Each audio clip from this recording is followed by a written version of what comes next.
and welcome everybody out there in YouTube, Twitch, and D&D land. I hope you're all having a fantastic day today. Before we jump into the action, don't forget to like, comment, subscribe. All of those things help us out tremendously.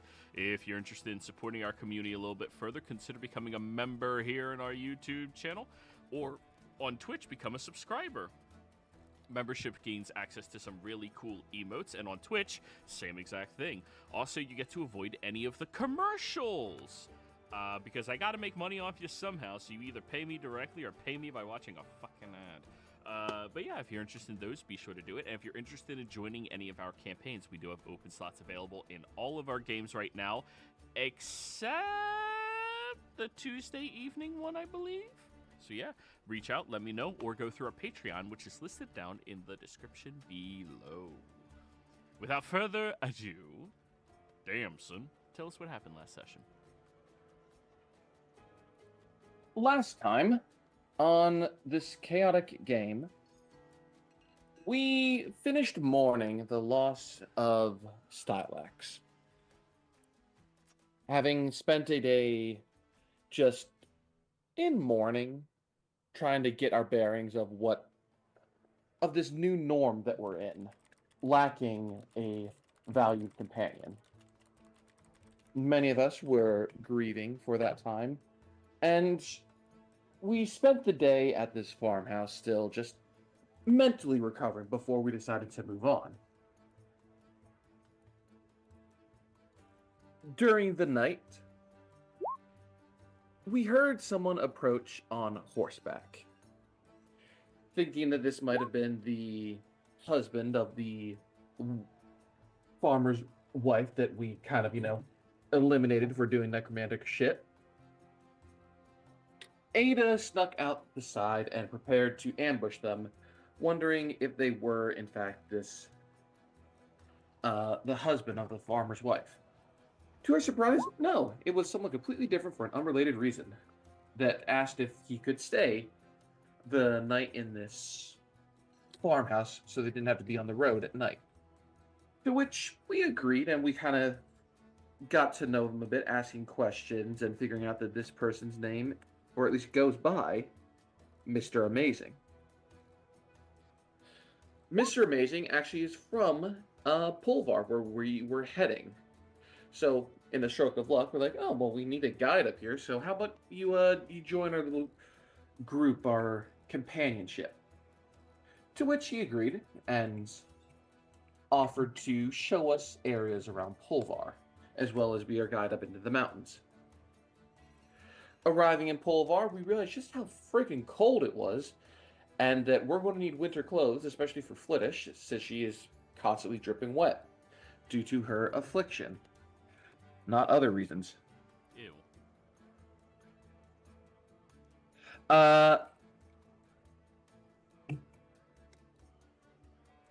My blank for a second. Sorry. Sorry, I judged you openly. Continue. Silent judging is the way preferred. Either way, we get to a tailor that Mr. Amazing suggests, and she immediately offers Flittish a warm drink and to sit by the fire to try and warm up, while she slips on clothing and is very clumsy. I mean, which is not a bad thing, but should definitely be more aware, because apparently this is a norm for her based off how Mr. Amazing is acting.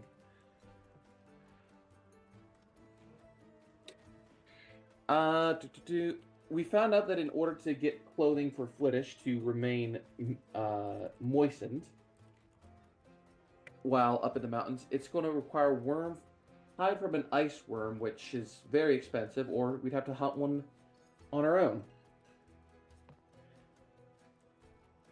After finishing in the shop, we went over to the apothecary, where Ada was trying to get someone to assist in the experiment to cure Flittish. To which she said, oh yeah, send over to the mages school, like, my name, and see if anyone's willing to help us.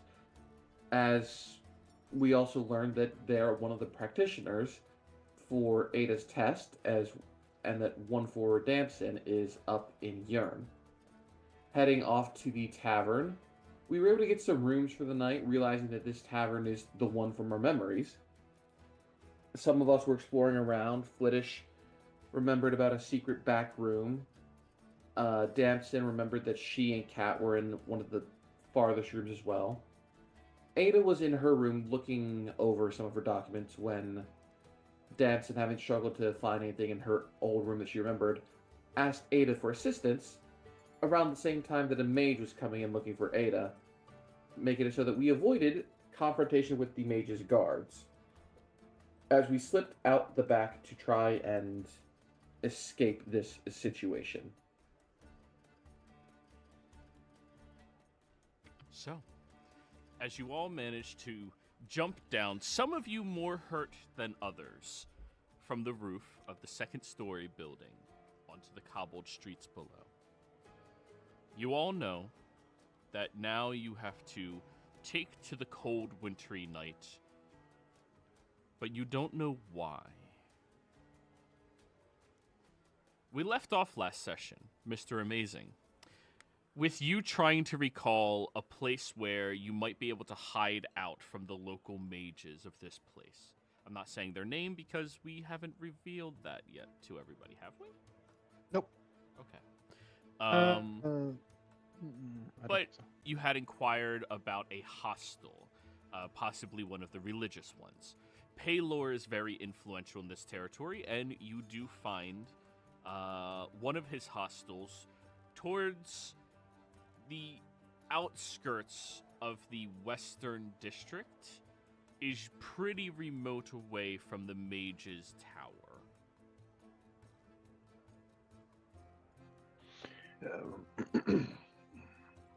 Are we at that location? I mean, are we No, outside you're that location? right here right now. Okay, cool. Because if you guys are sneaking all the way over there, we enter into a challenge initiative. If we're going to go on, there is a hostel that I think we can hide at for now while we figure out what to do. It's too much of a challenge to go after the one in red robes and their thugs. It may appear that there's only 3 of them, but they're quite powerful. But I suppose it would also perhaps draw more of them if we just kill them. Here causes a lot of problems if you try to openly kill them here. Well, I was suggesting openly, but yes. Anyway, right. You're the one who knows the town, so I guess. Do you have any suggestions? Yes, the hostel. We must go. We should go now. Then let us make haste. All right. So, everybody, I would like you to roll me initiative. By the way, is there snow on the ground? There is, yes.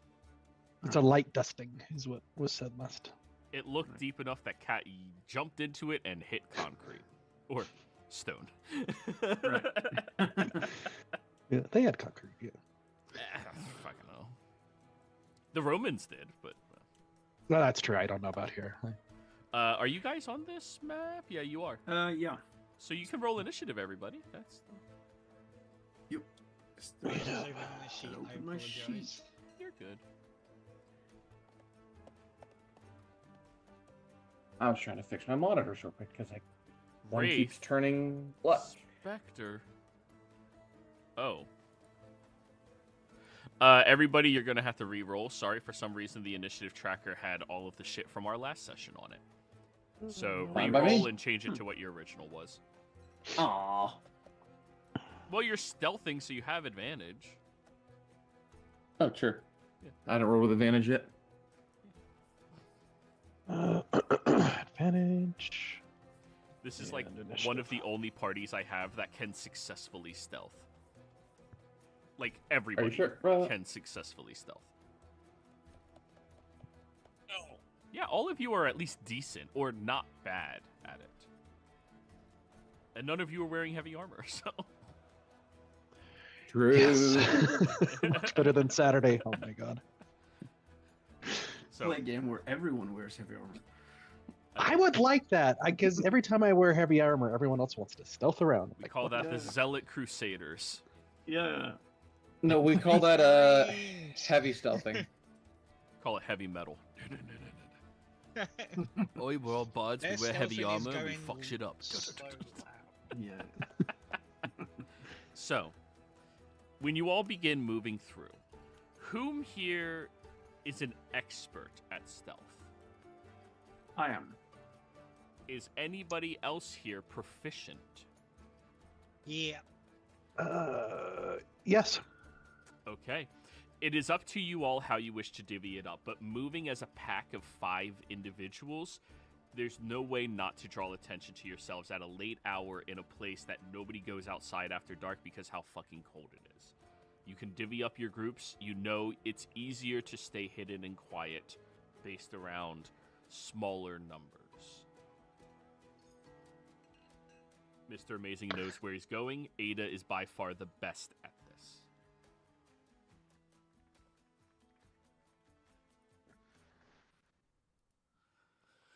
So, And Kat is also very good at this. What's the wrong thing? I have an idea.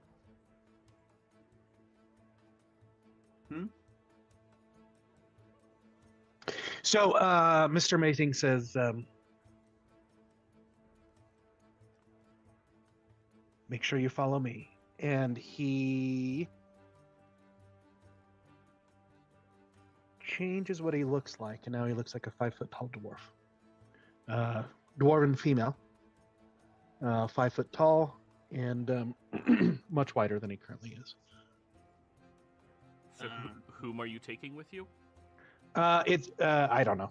He just said everyone can follow him. It's up to you guys. But he's gonna change how his appearance is, So, and I know we need to figure out how we're gonna split up. yes. is there a landmark or something close to that would be easy for us to find? Close to the hostel. Is there like some type of? Is it near the temple? Like something I can point out in the distance? Yes, if there is like a watchtower or something, we could. It is behind the temple, which is across from the watchtower. Yes. Behind that, you see that building over there? That's the temple poking up over the things. There's a watchtower on the other side. It's in between those. Okay, so how about we? I think it's best if we split up a bit and go separate directions at first, and then we thread towards that place. And then we Good meet idea. there. Yes. And I'll pick up Cat and start stroking Cat as if I'm a older dwarven woman holding a cat. Oh Disguise no, self. you know, picking the cat up, they will Misty step out. We'll meet Oh, yeah. you there. Okay. Amazing. Yes. We can do that. For the dish, cat form. I then cast Major Illusion on Damson to become similar of a halfling. Okay. So Mr. Amazing is going by himself, or Yeah, I can go by. or He Mr. can Amazing take and the Ada? Dish. Oh, Yeah. okay. true. I can. So Flittish I'll, goes with Mr. Amazing. Or Yeah, that makes sense. I can try and go by myself. And you don't but need to I'll, use your Misty Step. I can say, hey, Cat, do you want me to take you? It's up to you. No, I don't mind using it. I think Okay. it's funny. Perfect. All right. I'm going to create a quick disguise. Just give myself a bit of a hunchback and pull down a hood and just look like an old woman out. All right. So, as you go your separate ways, Mr. Amazing pioneering the direction he is going, and all of you choosing an offshoot location, just trying to make sure your two groups are as indistinguishable as possible.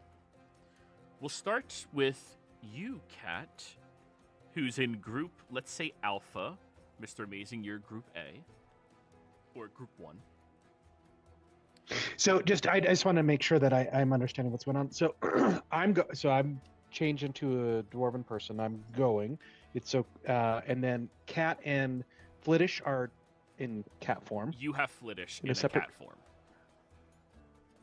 Okay. Flittish is Okay. going with you so that there's not 4 people. I and misunderstood. 2. Gotcha. I misunderstood. Okay. Yep. Okay. Cool. Perfect. Yeah. Cat seems to not one have gone with you for some reason.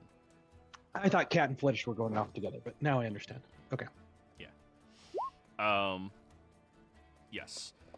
So, Mr. Amazing, as you begin heading, or Cat, as you begin leading your group, everyone staying as well out of sight as possible. Now, you, Cat, do notice that everybody is leaving boot prints in the snow dustings here.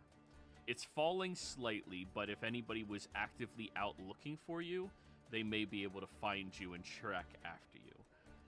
What would you like to do about that as you're traveling?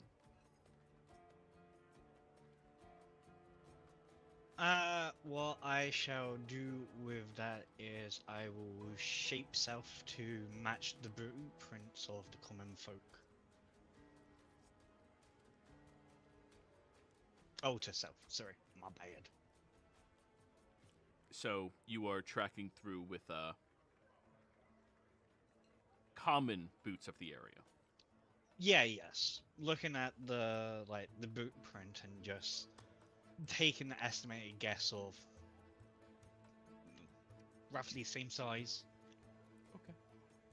So I need you to roll me a performance check. Okie dokie. May I assist? Oh, we'll get to your turn. Okay. Performance. A 20. 20. You make sure that it matches that of like a child. So like they were running around and getting chased after. It'll be more difficult for people to track after you if they do find all of your companions' boot prints. Good. That is 1 success for Alpha Group. Mr. Amazing, you and Flittish are walking through as a dwarven individual. As you are wandering your way off in that direction, you do take note that there's a heightened amount of guards in this area. This area in particular usually doesn't have that many. The guards stay closer to the outer walls because many of the threats come from outside, not inside. And they seem to be looking over at you curiously, as you do appear as a dwarf, but they seem to just be taking note of you. What would you like to do when they do take note of you? I am mumbling to Flittish. You bad cat. Stop leaving home. I hate looking for you. And then I pull out look like I'm pulling out a treat out of my pocket and giving it to the cat. As if I was, yeah. Oh, yeah. sorry. Go on. Just as if I, my cat had run off and I was out in the night looking for it. Okay. Because you're more or less doing this by yourself, I'm going to give you advantage being assisted the entire time by Cat. All right. Or Flittish, the cat. Flittish, yeah. The cat, yeah. Fucking too many cats in this party. So you may roll me either a deception roll or sleight of hand check in order to make it look like you're feeding them. All right, advantage. Boom. Come on. 25. 25. Natural 20. The, Oh, natural 20, thanks. the soldier takes note of you and... Sorry, I just spiked my audio there. Sorry, anybody who was listening. The soldier watches you and will approach over towards you. Ma'am, are you all right? Yes, Fluffy McFluffin stuff. Just, she's been a naughty cat. It's cold and I'm tired and thank you. Here, he'll take out a flask and offer you a sip. Dwarven custom. It stays off the cold. I will grab the flask, and take a sip, and hand it back. Or yeah. Yeah, and you manage to have 1 successful on your end as well. Ada, You know roundabouts what he pointed towards, but it is still going to be a trek to discover it. And also, moving through the streets, you do notice a heightened awareness of the guards. They don't spy any of you all yet, but they will in time if you don't successfully evade them. Would you like to be the one navigating for your group the evasion, or being the one to navigate over towards your destination? So I'm going by myself, right? Oh, I thought you were with Damson and Kat. Ada's by herself? Yeah. Oh, well. I guess I know which ones you have to do. Yeah, so I'm just gonna try and evade them. All right. Looking like an old crone out walking. Roll me. And Oh, yeah, go on.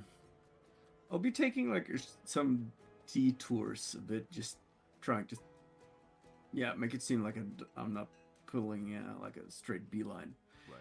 for the hostel, but taking a few rounds around various buildings and stuff. So go ahead and roll me a stealth check. This is you taking the other directions to make sure you are moving far too chaotically to be discovered or found. All right. 25. Damn, you guys are real. Okay. That is one success on Ada group. Damson. Hello. Kat has successfully seemed to have thrown anybody tracking after you, and that's good. You understand, despite snow being cold, it is not dissimilar to the environment that you grew up in. Knowing how to sneak through and navigate through a desert is similar when it comes to leaving any tracks or markings that people can follow after you. However, you are going to have to find your way over to the building successfully, or be the one in your group responsible for avoiding any prying eyes. Do you want to be the stealther or the survivaler?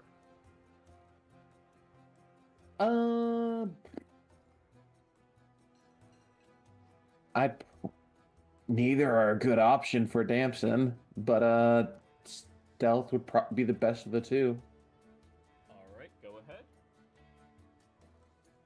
You take the responsibility for stealthing then.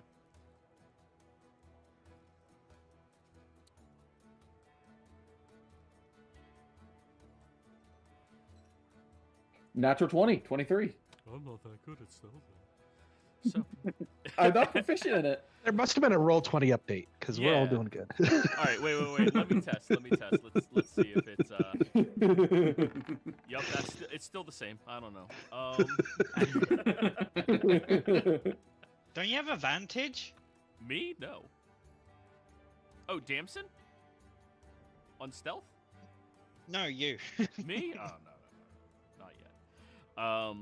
But you do manage to successfully wander through different nooks and crannies, realizing there's quite a few awnings with you and Kat, and also utilizing a dragonborn secret. You can just swipe your tail from side to side gently across the snow, and it hides the boot prints and markings. It is cold as hell because you are literally putting the equivalent of your butt cheeks into the snow, but Yeah. now that is second success for your group out of 4. Kat, Damson is bringing you through a very indirect path, which does cause you to lose track of where exactly you were going perfectly.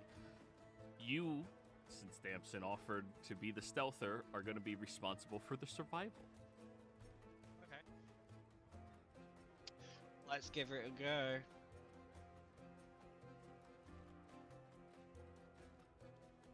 A 7. You're pretty Would- sure he said west or east. Shit. Question. Yeah. Would Cat get advantage because they're the cartographer? Oh, you can roll cartographers instead, and that would have had advantage. So just roll cartographer's wisdom one time. That would be the equivalent of advantage. Oh, okay. Yeah. Cartographer, wisdom. You're better at thinking of the world from above and navigating in that direction. Okay. A 14. 14 is not a failure. It is not a resounding success like everybody else, but it's still a success. You're keeping tabs and like keeping your head fixed in the direction of the building that you are supposed to be heading over towards.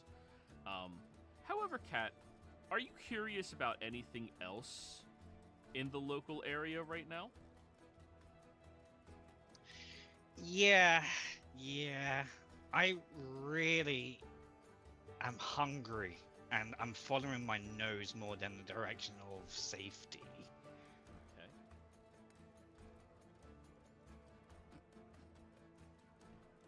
We'll count that as the third success for your group. Mr. Amazing. Yes.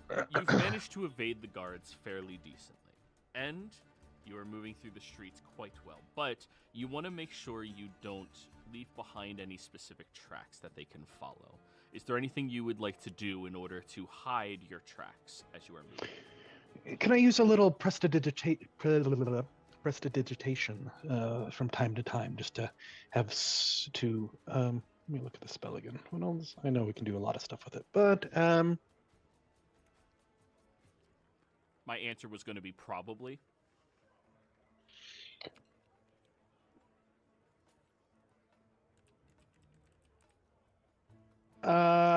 so I can do like little things like a puffs of wind and different things. Is there something I can do to like kind of scatter the snow where the tracks were, or You could heat up the area. That would melt the snow. yeah. There'd be no tracks. Well, there would be like a There'd be missing snow in those areas. That is a track. I thought Yeah, the same, but yeah. you just have to do it at that location, so they'd be confused of where the fuck did they go. Oh, you mean throw it? Oh, actually, I do have an idea. I was going to do this earlier before the guards. I will do both of those. So I am going to do looking around when I'm kind of in an alleyway or whatever. I'm going to melt the snow in a 10-foot area. And then I'm going to use my 10-foot of movement, and I'm going to use my jump spell to jump on top of one of the buildings. And then try to get to another top and then get back down. So that way the tracks kind of end. They're not going to think about looking up on, I would think, on top of the buildings. Yeah. So but I will attempt. Okay, roll me. I'll say for this one, acrobatics. I was worried about that, but that's okay. Oh, but I get With advantage help. from jump, yeah, Yeah. and help. Yeah, cool. Yeah. All right, here we go. Come on. Contrary to belief, most people don't look up. Yes, 21. I don't. I don't either. Do.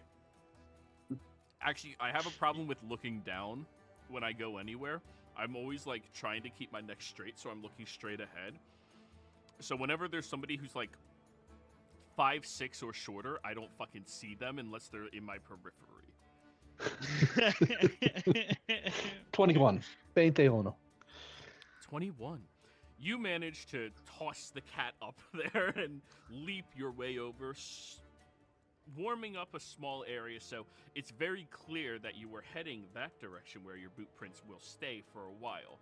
Navigating across the rooftop with just a small dusting, it's much easier for you to brush it aside with some gusts of wind to make sure you don't leave any tracks on top of the roof, and then jump over to another building, jump down over into the street yet again. People may hear you on their rooftops, but most people don't question that in this town. Right, because of Saint Nikolai. Yes, that one. Nikos. Nikos. Alrighty, that is second success for you. Ada, you are avoiding people finding you exceptionally well. Now you need to start navigating towards the proper direction. Alright. That'll be survival. Is there... Let's see. This is not something I'm very good at. Is there any, like, commoners at all out still? No. Okay. No. It's Yeah, I'm too cold at nighttime. They don't. Yep. And they have hostels. So poor Right. people aren't outside either. Yep. Well, I'm gonna at least. If I'm in an area that seems a bit quiet and there's not much any patrols or stuff, I'll see if I can climb up somewhere to get like a bit of a vantage point to look for that watchtower. Absolutely. So you're going to try. So you're circumventing the survival check now in order to perform an acrobatics to get up high without leaving tracks behind of yourself. Right. It still goes towards your count of successes. It's fine. All right. Yep. 11. Okay. That is not a success. You do leave some tracks on top of the rooftops, and you don't have any ways to cover them up.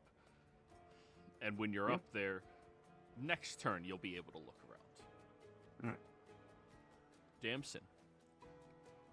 Cat seems to have brought you over towards a hovel that has this wonderful smelling stew coming out of their chimney. Mm. And Cat's just looking through the window. You know if you stay here too long, the people inside may notice, which could draw attention.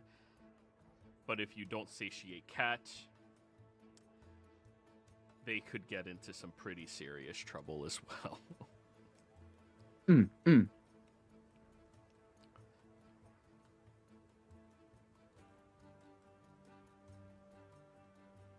Where is the stew situated in comparison to like the window? Like, does it look like it could be reached in for like a small spoonful or like a little ladleful? You could certainly try. It definitely looks within arm's reach.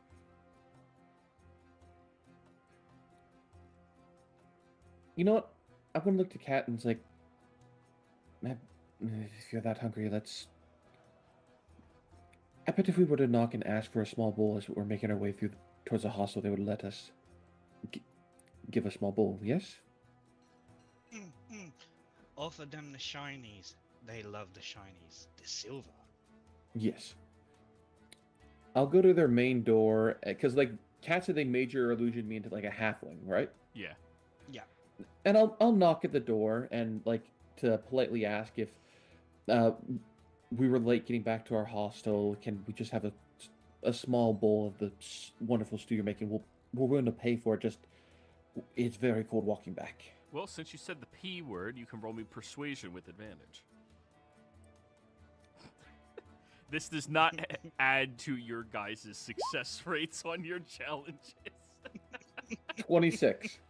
Oh, yes, sweetheart, of course. And they will pour a small bowl of it and hand it to you. Thank you, and Drop the bowl I'll give off them. in the morning or something.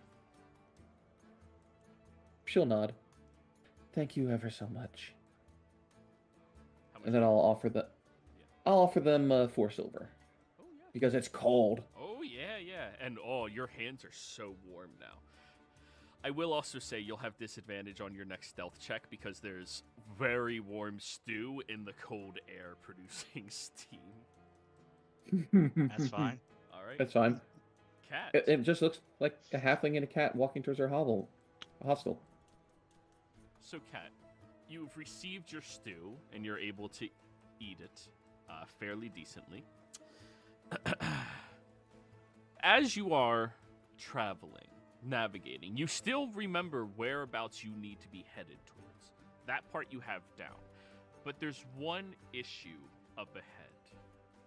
You notice that same mage seems to be wandering the streets with his 2 guards looking around.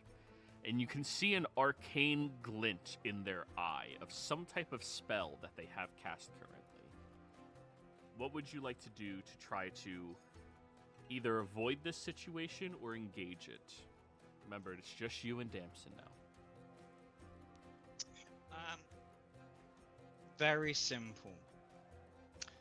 Before the mage can look around, I will cast Find Familiar just behind the guy, so my let's go with Pixie will just show up directly behind to as a distraction. Did they ever get let out of the? Oh yeah, they drowned Yes.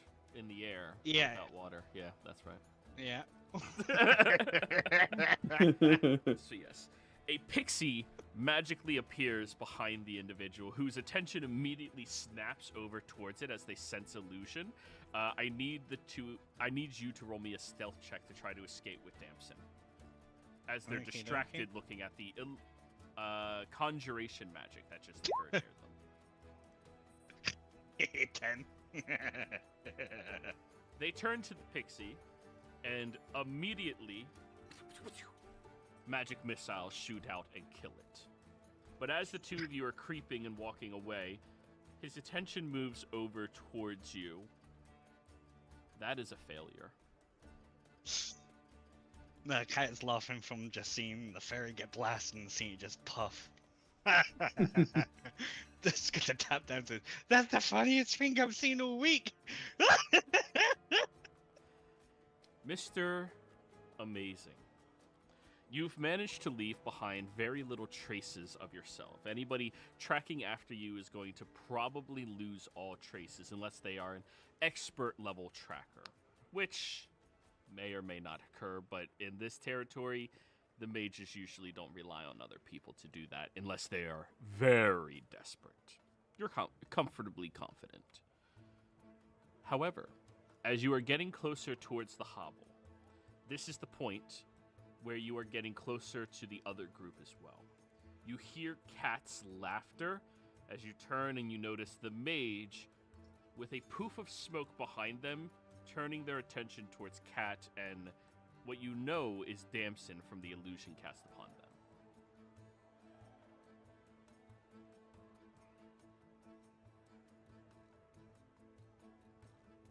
Now, you can continue your stealth if you would like and just make it to the hostel, or you can circumvent this round to try to assist.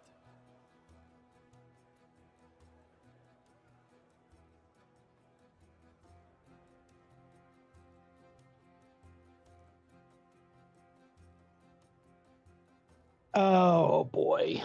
Remember, whatever you try, you have advantage from Flittish. Yeah.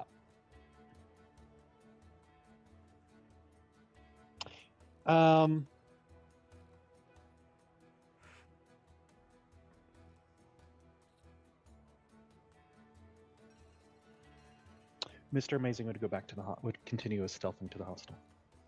Okay. He's hasn't known these people that long, and he understands about the wizards. The wizard. So, he thinks that Cat and Damson should be able to help themselves, and it won't do him any good to be caught in the middle. Right. Alrighty. Go ahead and roll that stealth check.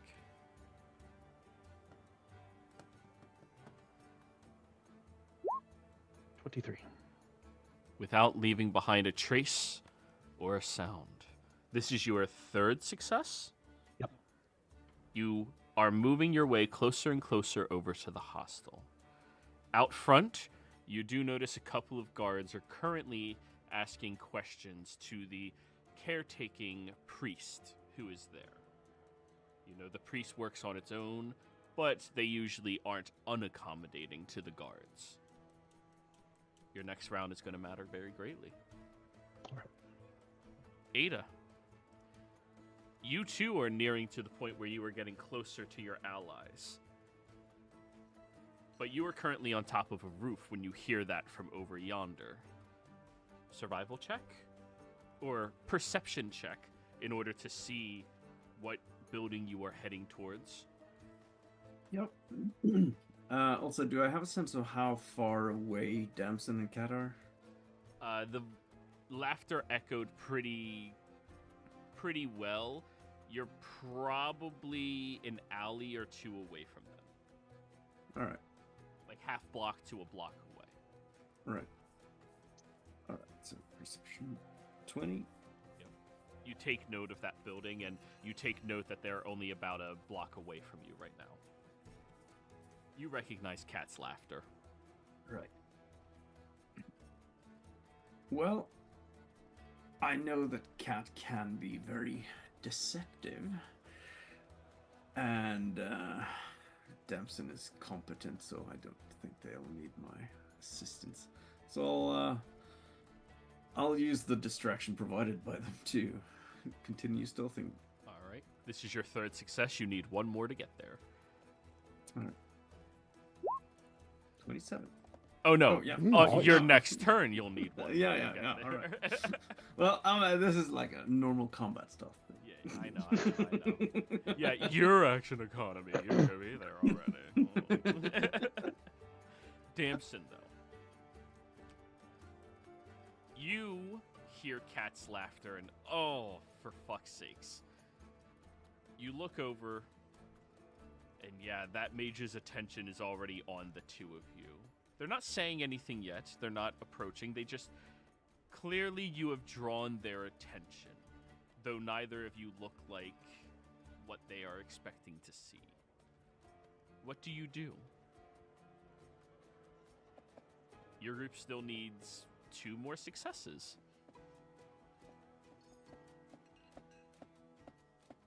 Could I attempt to play it up, going along with what Kat is doing, of the magic scene, like as if we rarely see magic and we just see like something appear and then poof into smoke, and act very entertained, like that we weren't expecting to see something so wonderful in the city? So you use the act word. Are you performing or deceiving?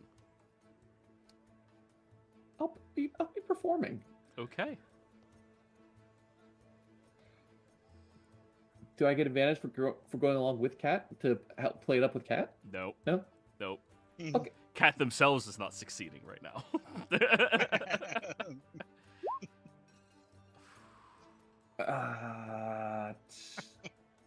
An 11, Oh shit. because I don't have advantage on. Wait, I did the recap. I could use advantage on that. You could have, but you're Yeah, I not taking that forgot. 26. You are going to have to re-roll it again. I'll re-roll it. Yeah. Just one more die. 11 and 14. A 14.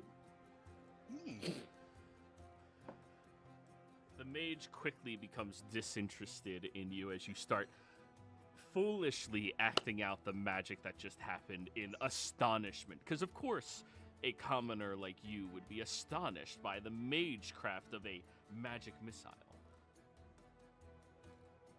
You may take your third success.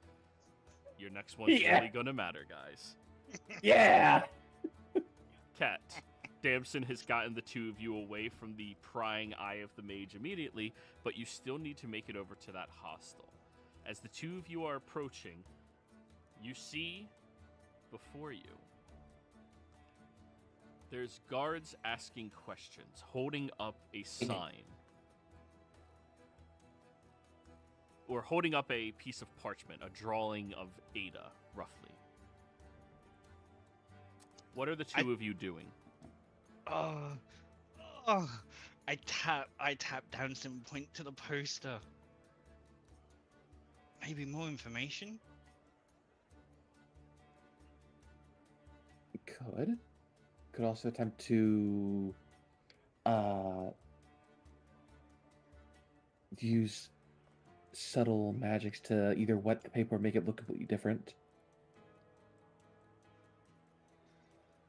Something tells me they want more than just one piece of paper, Thames. Okay, yeah.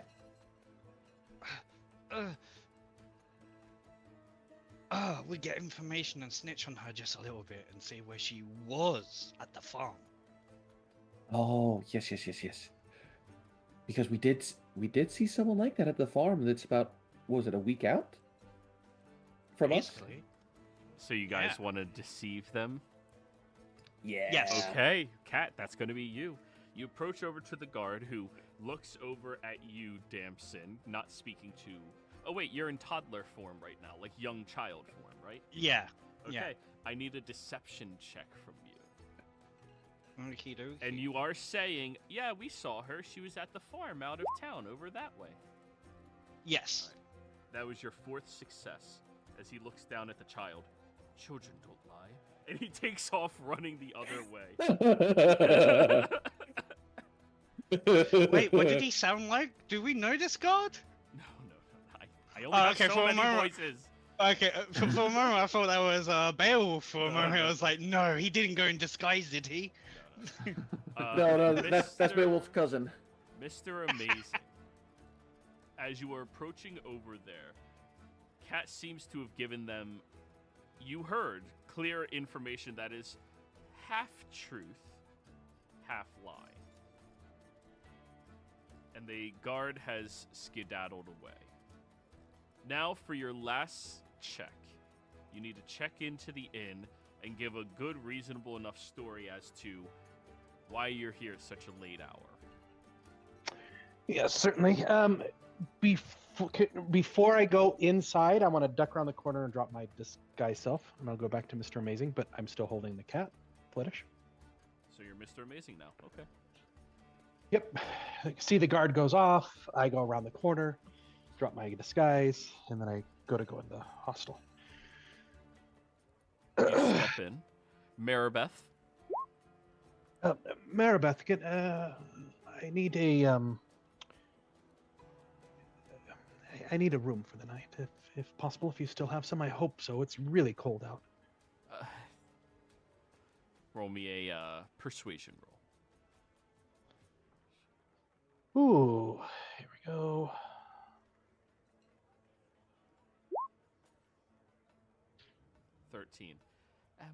Sure, but is there a reason the guards were asking about a man that matches your description with a lady? And a cat and a scaled lizard folk? They were asking about someone that matches me. Yes. I don't know. I have no idea. Also, do you have any thing to drink around here? I'm also a bit parched. We have a little bit Something of water warm. still. You can warm it up. Perfect. Thank you very much. I appreciate it. How much for the night? And I just kind of like pretend so it was Deception to just, I don't know. Move past the subject. Yeah. Bum, bum, bum. No- 20. Normal alms, whatever you feel like giving. Appreciate it. And I'll give her a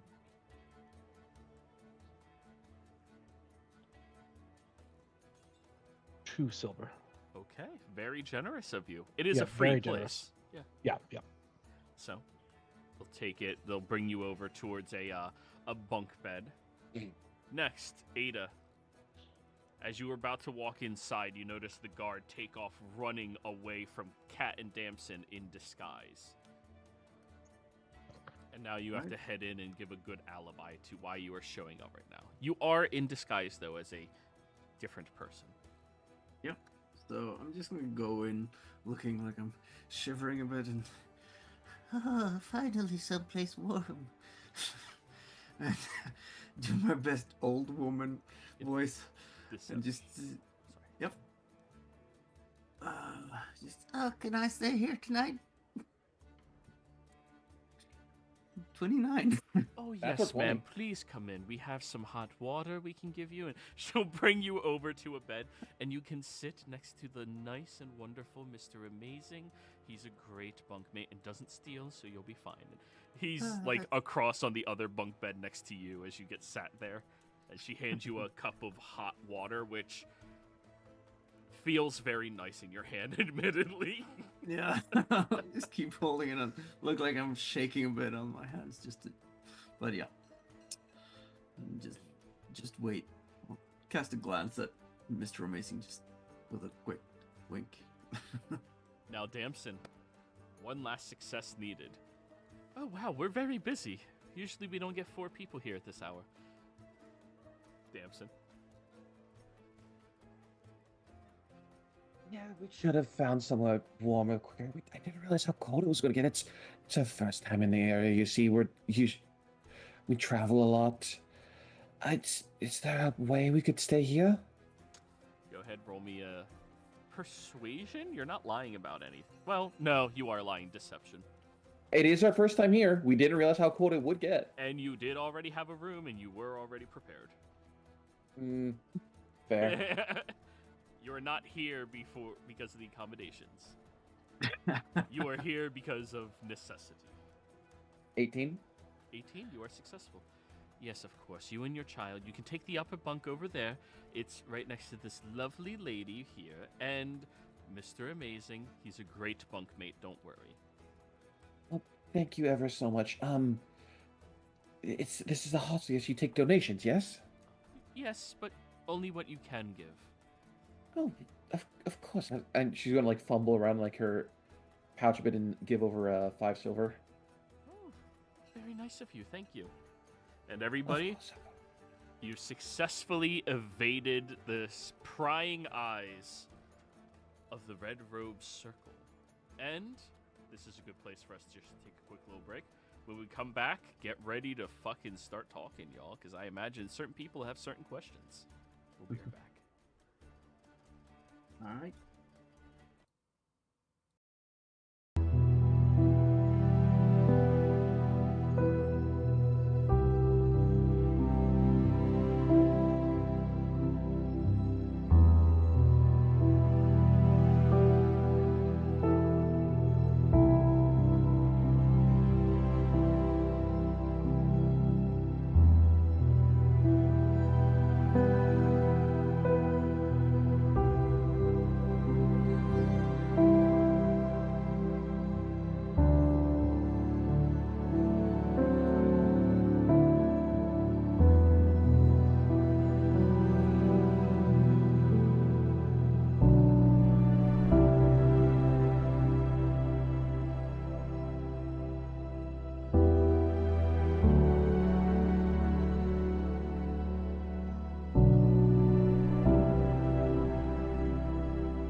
back, everyone.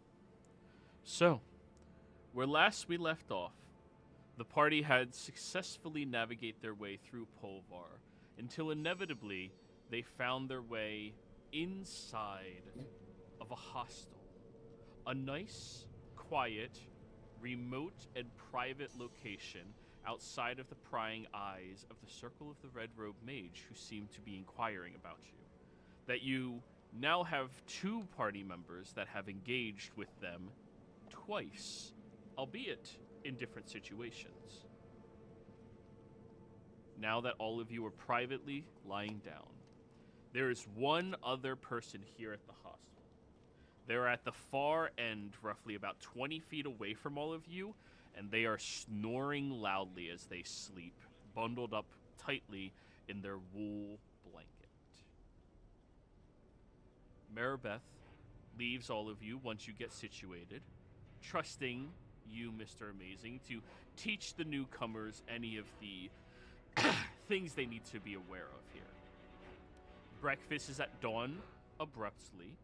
The hostel remains open until a couple of hours after that, roughly 10 a.m., in which case the hostel goes closed down so that they can use it as a schoolhouse. It'll be reopened an hour before dusk, whatever time that is. There's breakfast at dawn, and there's dinner at dusk. Those are the only meals they offer here. Ada, to you, a hostel is a completely foreign thing, though. Like, you're not... she didn't even ask any money. Right.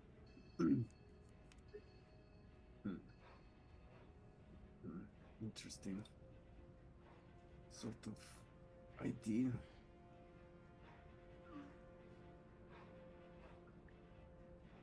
I mean, it works. But I can't see how it's sustainable. I mean,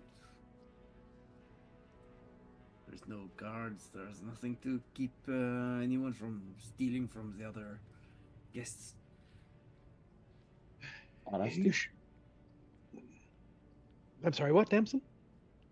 Honesty is what stops people from doing it. Yes, honesty, and most people here don't have much money. Or much to steal, so they help each other out. Breakfast will be at immediately at dawn, and then they have a small bit of food at dusk. Look around the room, and we should keep our voices down and head out tomorrow. I'm a bit concerned. Several of you have mentioned tangling with the mage. You should know it's not just one mage in the city if you are not aware. There are many mages. In fact, there's a mage tower here. Well, and go ahead. No, go ahead. I think we gathered as much, but do you know how many people are in this mage order? Well, enough that there's a rivalry between 2 different types. Really? It's there's a conflict that's been emerging recently, but I recommend that when it comes to the mages, you keep a lower profile. And now that Adeline seems to be wanted, we should probably depart in the morning and let some of it cool off. Right. Well, I suppose we owe you some answers, at least. That would be good, because the wizard could have easily killed us all when we were at the at Nimrod's Fine Fabrics. The wizard could have certainly killed us all at the Salt Spire Inn. And the wizard could have certainly taken a few of you out as we were approaching the hostel. So, yeah, some answers would be great. A few, but not all. Not all, because we weren't all together. Well, answers is something I guess we are all seeking. I don't know exactly why these wizards are looking for me, but I know there is one in particular who has been tracking me for a while.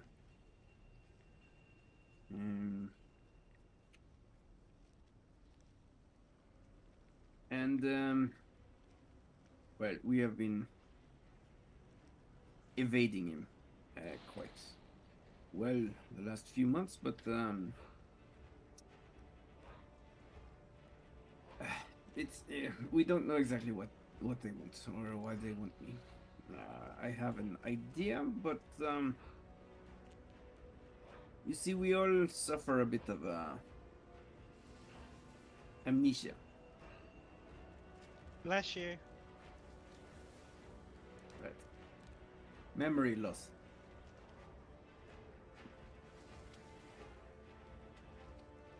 How long ago did this memory loss occur?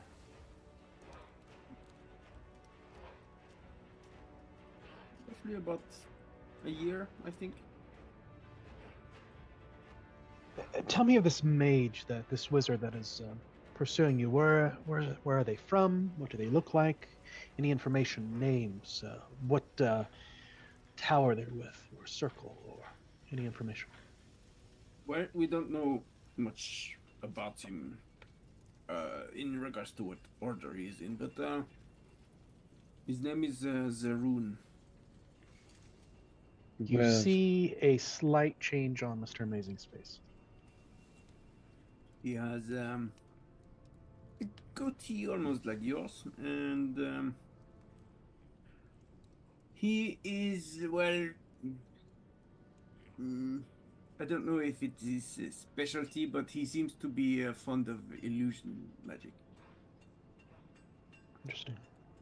And he has, well, he wears brown robes. He has a gnarled, crooked staff of some kind. I thought that was blue. Damson's correct, it's blue. So is he not the mage from our earlier visions then? When you most recently saw him, he had the blue robes. When you saw him in the inn, he had brown. Right. And at the very beginning, he had. Right. Yeah. Yes. Yeah. Okay. So, well, last time we saw him, he had the blue robes, but about a year ago, I believe Catherine, it's sorry, go ahead. You cut off for me. Go ahead. Sorry. about a year ago, we had all the same memories, roughly, of being here in Holvar at the inn that burned down. And we had memories of this wizard coming into the inn and doing something. And that was the first, or the only thing we could remember, really, when we woke up. About, how long is it now? Like 2 months ago? I think. I don't keep time. Yes. I No. don't keep time, so I don't know. I think it's roughly 2 months. We woke up inside a catacomb of sorts, inside a underground city in the jungle, or the Bramblewood Forest, I believe it's called. Yes, and this was how long ago? Since we woke up, about 2 months, I think. So, well, I don't know about the rest of you, but I have been starting to remember a lot more about what happened in the months preceding that. However, there is something else. I think I have a deeper set of memory loss. Can't quite place it. That's quite unfortunate. Memory loss on top of memory loss. Right. So to recap, you last saw this wizard about 2 months ago when you woke up? No, we saw him more recent than that. I suppose it was 3 weeks ago. Thereabouts, 1 month ago, maybe. Before we went to Escandria, he ambushed us outside of the city. Interesting. Yes. But tell me, it seems that you recognize this name? This wizard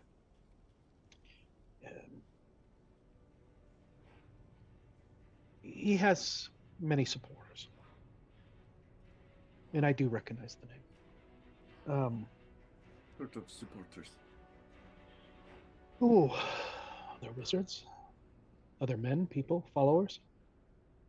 Right, but is it like some sort of like a cult or something, or is it It's more as, let's say that there's two political factions. Yeah. right? He has his supporters and he has a rival. But he seems to have been missing for a while. I'm assuming he was pursuing you, and that's why he hasn't been seen. So, is it like a rivalry between those in blue and red? It's not color. Is it color based, Joey? I don't think so. I mean, I could be wrong. It doesn't go that. It doesn't go that specific as to be like you're either red team or blue team, but many of the blue mages are sympathetic. Many of the red mages are not. It would be similar to, how do I describe this? Let's say there was a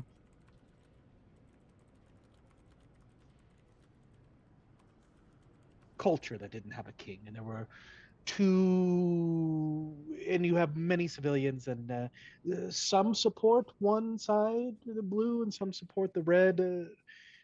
There might be a little more leaning toward one or the other, but it's not. It's not as easy as you think. It's not like all the support. Everyone wears uniforms and such. I think I get it. Like a war of succession, maybe, with two heirs fighting against each other. It could be seen that way. More of yeah, it could be seen that way. We can look at it that way for now.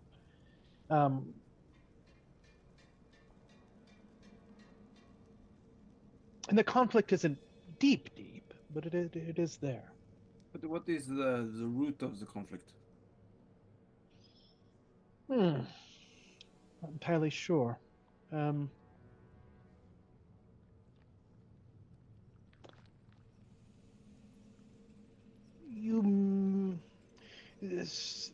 are those that don't particularly like the rumors that are whispered in the background.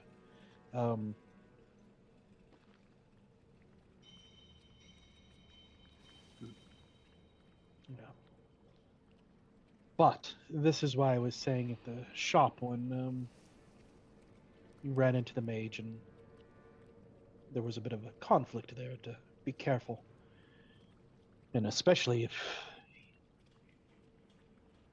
Jaron has been searching for you.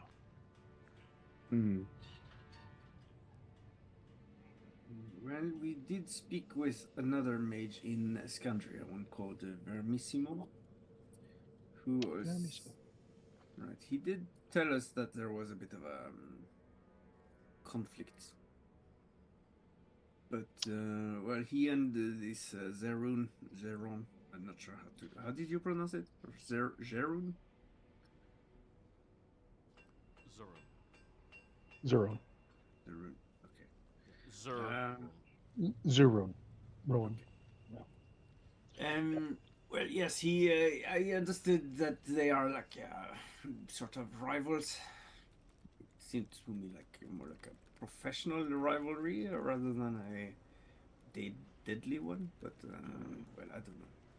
Yeah, yes, you could see this more as these rivalries as professional rivalries, but more. Sometimes they can be deadly. Joey, do I know Verissimo? You may roll me a history check. Right. Take it off advantage. Do. Skills and tools. Histoire. Nope. No, you've never heard of a mage named Vermissimo. I mean, that's ostentatious as fuck. I have. Now, I don't know specifically if this Verissimo, whatever his ostentatious name is, but I do want some more information about him later. Sorry, just Yeah. Go on. New name, Mr. Hypocritical. Glad you guys caught it. That was great.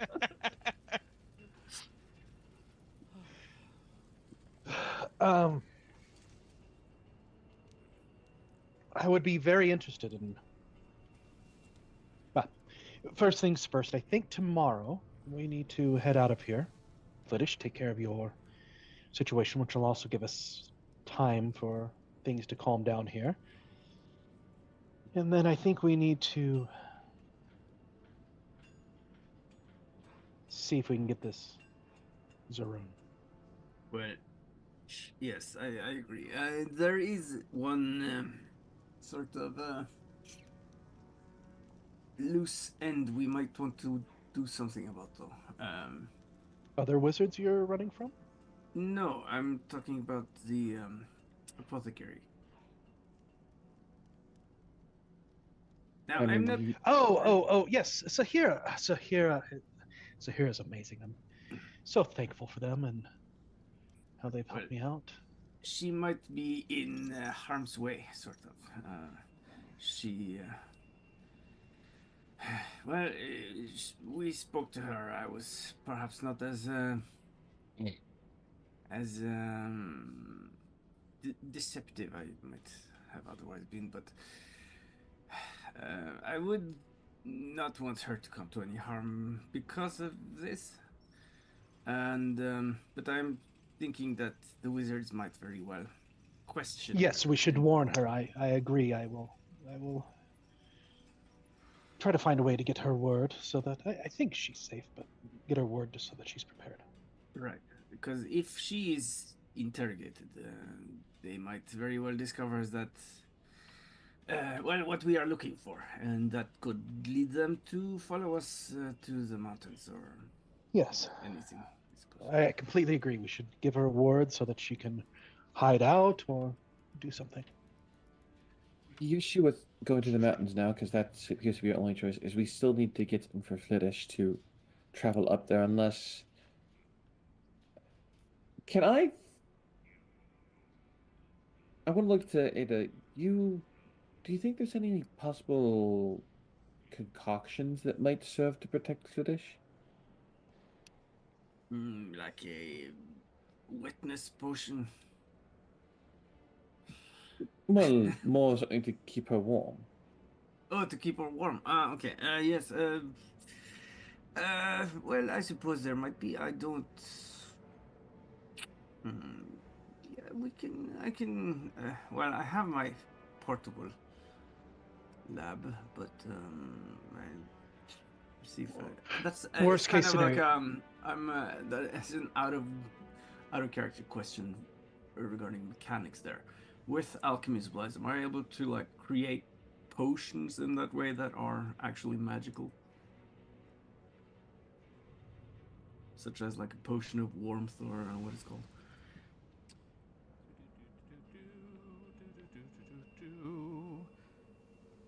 Features: alchemist tool proficiency.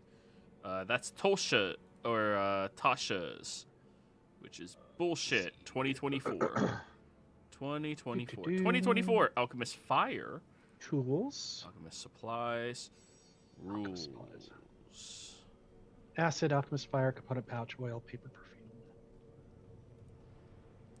I think that's mostly up to my discretion. Roll me an alchemist check utilizing intelligence. If you're proficient in Arcana, you'll have advantage. Alright, I'm not proficient in Arcana. So, you said intelligence? 24. Pretty good. So not advantage, but it was the first die anyways. Yep. I would say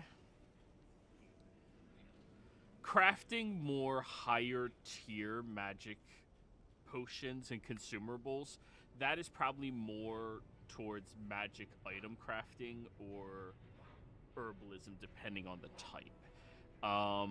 Alchemists would pertain to things that are more magical in nature, style of potions,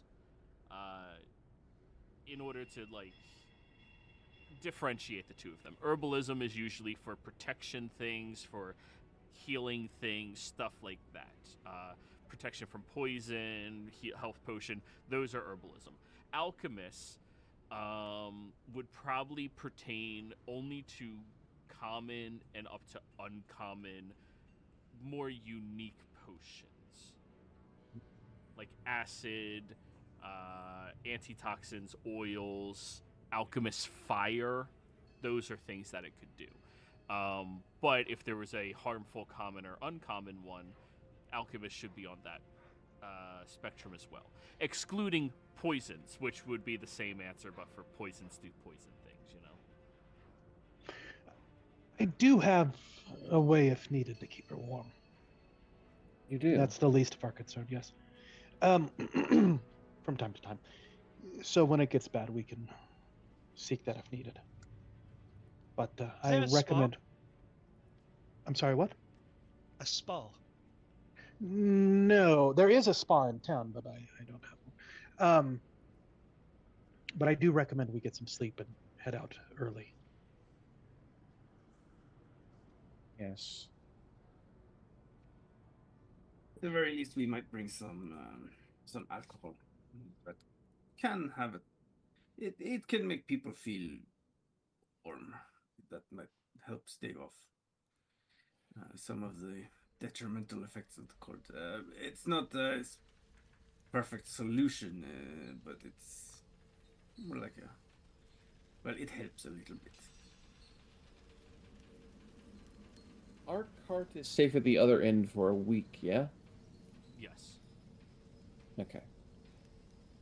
Well, Just our too bad, cart will 'cause I be. thought we were taking- Our cart is at the other end. It will be there for a week, unless we want to try and get it closer to the mountains, but we can't go up the mountains with it. Well, I think we should do something to hide the cart. Hmm. I mean, they know we were at the inn.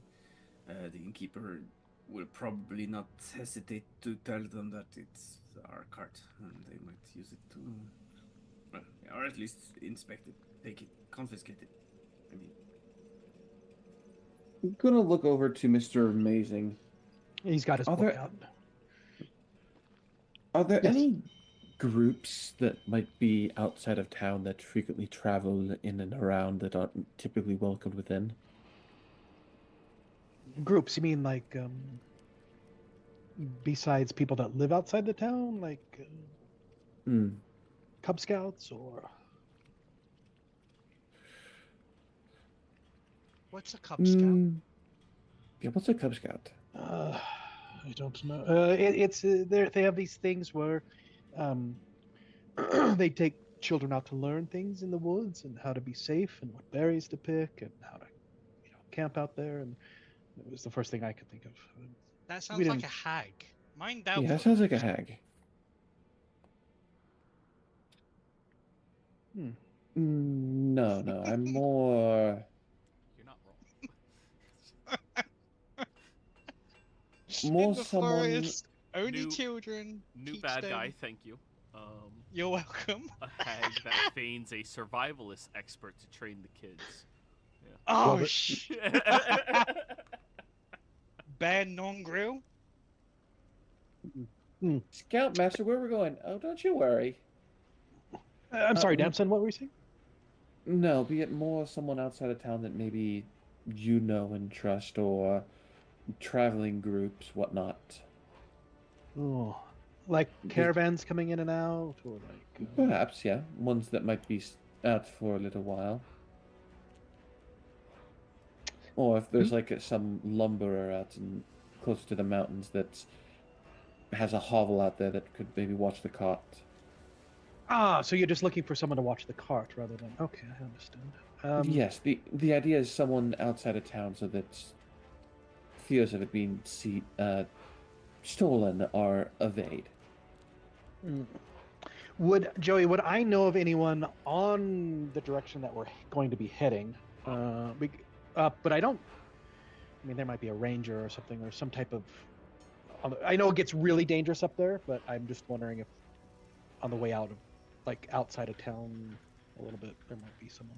The only signs of civilization before you get really deep into the peaks itself is Yearn, which is the religious apex of this territory. And that's on the way, right? That's on the. It could be, Or is it? but the way you guys were taking was kind of circumventing that. It could be on the way. Here, I'll bring you back over to the big map. Okay, thanks. So, yeah. I have an idea of what to do with our friend. We plan to just dump her in a spa with enough money that will give her a chance for us to go up there. Because you keep forgetting, she's always dripping. The cold is a conductive of heat. No matter how warm you can make that body, she will still make new water, which will suck that heat out. Then hypothermia will kick in. Are you proficient in Yes. medicine to know all this shit? No. Apologize. Yeah. That is the play there. I apologize. That yeah. It's- I think she'll be okay. Above the table, if we take her with us, and we're probably not going to finish by the end of this session, she'll be with us at next session. Yeah. Above the table. Second, Okay. yeah, then going back down. Well, for the cart, we could go a roundabout way, and I know of a place that we could keep the cart safe. But it just depends on if we want to go a little bit farther out of our way where we're headed to keep the cart safe, or go more directly there. And if Flittish gets too cold, I have ideas. Where is this place?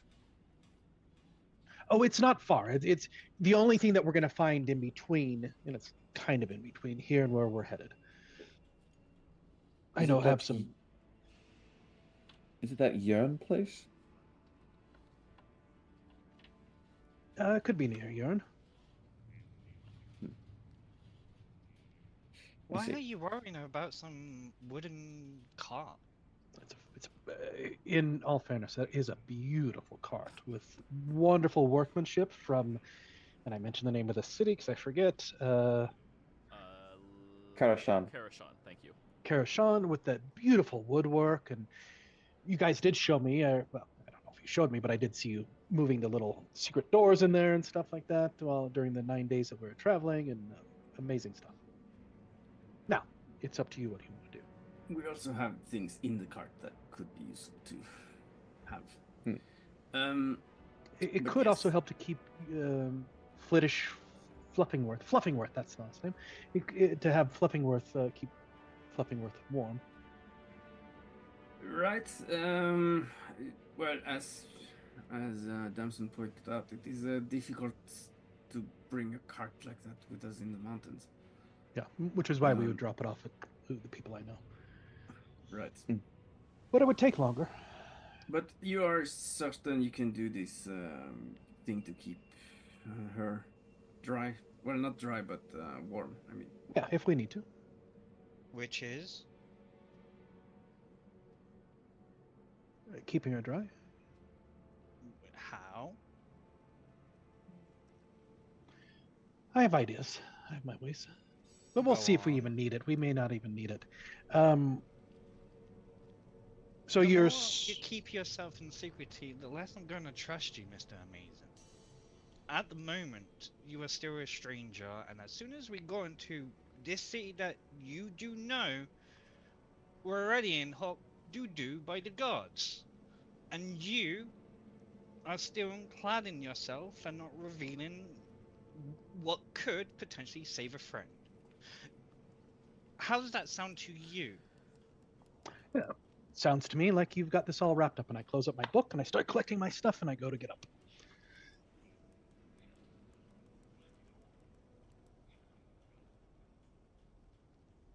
I wish you the best of luck heading up there. I'm sure you'll be fine. You'll be fine. As much as I hate to say it, well, it would help. Just if you could tell us a little bit more about yourself. We hardly know you, you know. I know we've traveled for a bit, and I truly appreciate the help you have given. Just Okay, yes. So I, as your guide, do know the way up there. I'm also experienced in going up there and knowing ways to do different things to keep out of the cold. It is cold up here. I'm glad that you guys at least got new clothing. So I have a few things that I can do from time to time. The biggest thing with her being wet would be to make sure that at night she stays warm, and I know how to build shelters for that.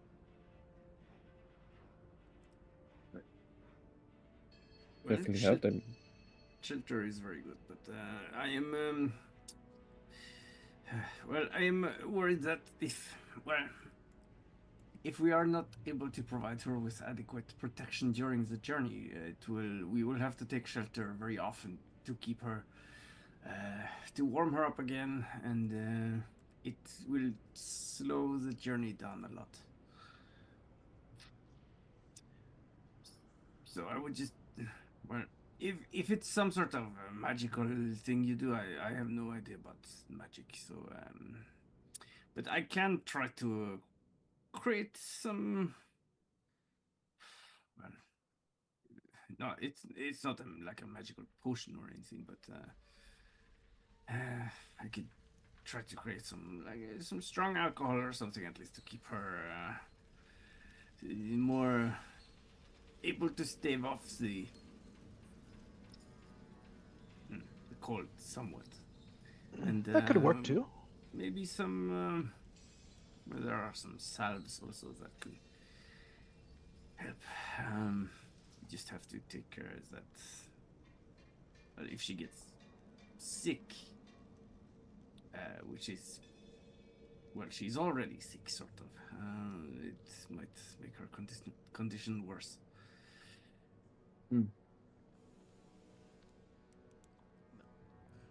In case I wasn't very clear with the alchemist check, you could feasibly craft something that is helpful, but not, a permanent solution. Right. Okay. It's more something like you'd have to keep doing it to keep it effective instead of one and done. Yeah. Which is, you guys are going up there to get a permanent solution anyways, so that's... Yeah. Right. Above the table, whatever the solution is, we're gonna have to stop. It's gonna take time. So. Yep. Yeah. All right. Well, That sounds like a. Wait. No, they were speaking. Damson. that's good. Right. Well, in that case,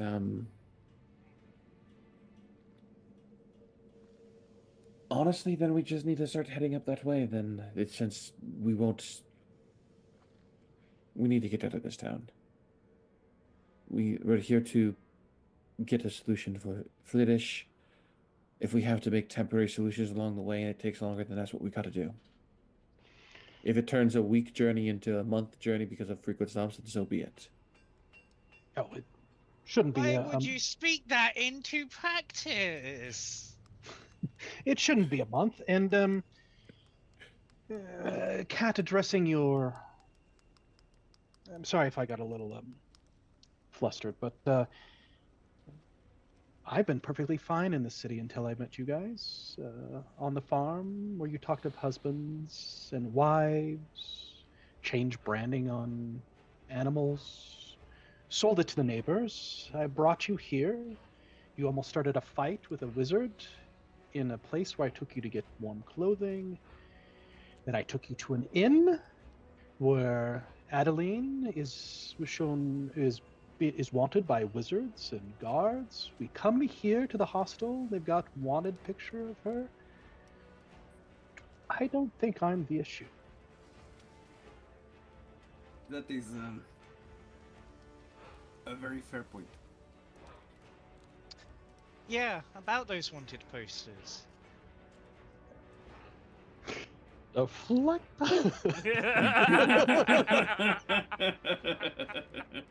I'm so glad you guys are mature enough to be playing this stupid shit. It is childish antics, but it's fun as hell. Like, Yeah. It is.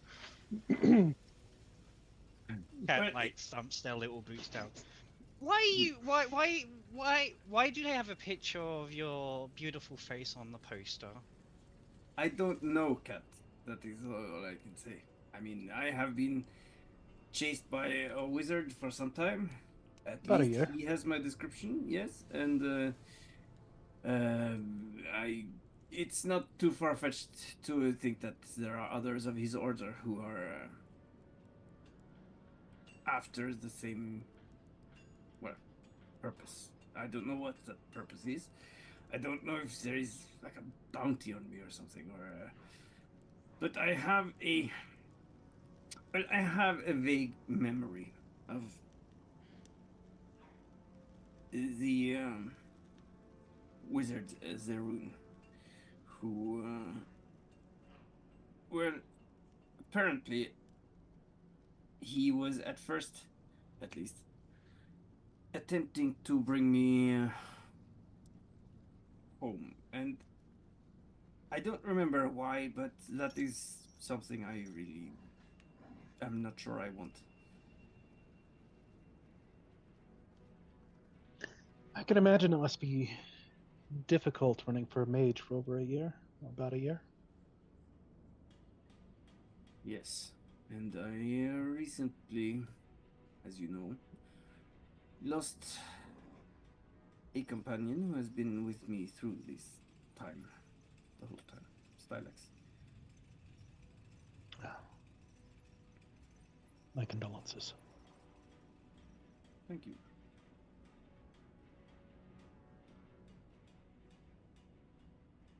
So I am not sure exactly what to do really at this point. I don't want to keep running for the rest of my life, and I want to find out what I have forgotten. I want to learn why I don't want to go home. It's not so much a clear knowledge of why I want to avoid going home, but it's like an instinct. It triggers a bit of a response in me, as like an aversion, you know. I appreciate your forthcoming and the true sounding of your words. It's refreshing. It's nice. I think we should try to help Flittish here. Flittish Fluffingworth. Fluffington, I forget the name. And come up with a plan to come back and take care of this wizard. Find out why they are searching for you, find out where they are, and maybe deal with it.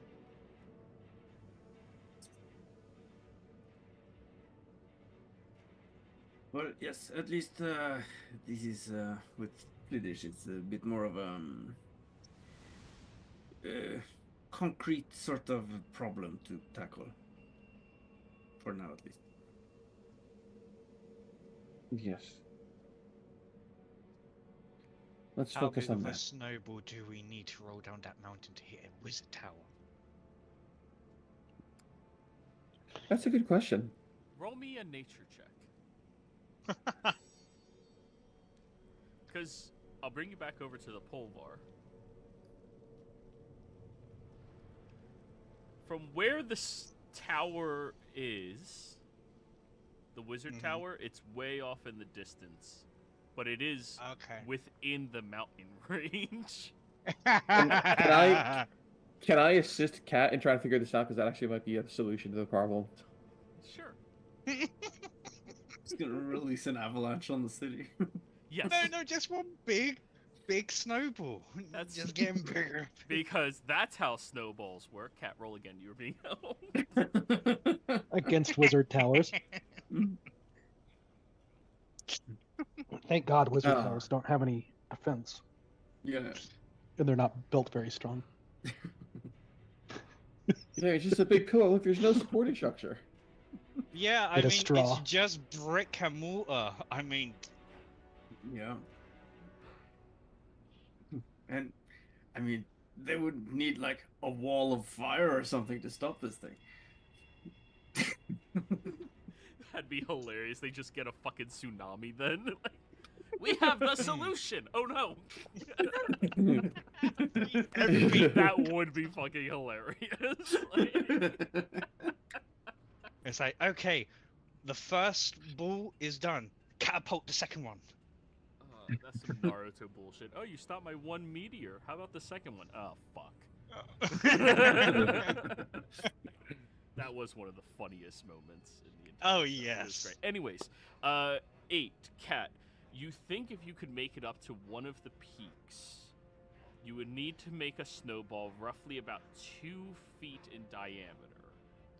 And if you position it just right, and there was no wind, by the time it got down there, it may destroy the tower. But if there's any winds, if there's any unsmooth paths that disrupt its trajectory, any variance whatsoever, it could also hit the town. Or it could hit nothing. Oh, that's worse. So depending on your That's scary. perspective, it's like a 33% chance because there's only 3 options. It's pretty good odds. I actually do like those odds. Well, there's a 1% chance it hits the tower, but 33 because there's only Okay. 3 options. It's either that or it isn't. Like, it's at worst, it's 50-50. It is or it isn't. I like those odds. like these odds. 1%, you're saying I've got a chance. Oh. But yes. Anywho, let's take watches as we get some rest. We need to get out of it, preferably before dawn break, to, get out caught and get out. Yes, good idea. I'm just gonna do a few things pull out my book again, my journal, diary, and I'll go to sleep. And I will, like, after a little while, when everyone is, like, starting to get a bit actually going to sleep and stuff, I'll get up a bit and just check the belongings of that other person who's staying at the hostel. Just to get a sense of what kind of person it is. Roll me a stealth check. Remember, everybody, you have a -5 to your passive while you are occupied with other things, like sleeping. You have advantage? Nope, not one. Okay. So the highest passive in your party is a 15, which puts it a 14, which puts it down to a 9. Wait. Flittish. Yeah, Flittish could fuck all this up for you.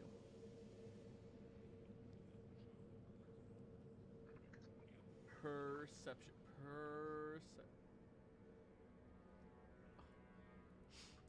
Flittish does kind of notice you sneaking over there, but I'll leave it up to them if they say anything or not. Yeah. I'm not And like I'm s- pulling out a dagger or something. So it's like...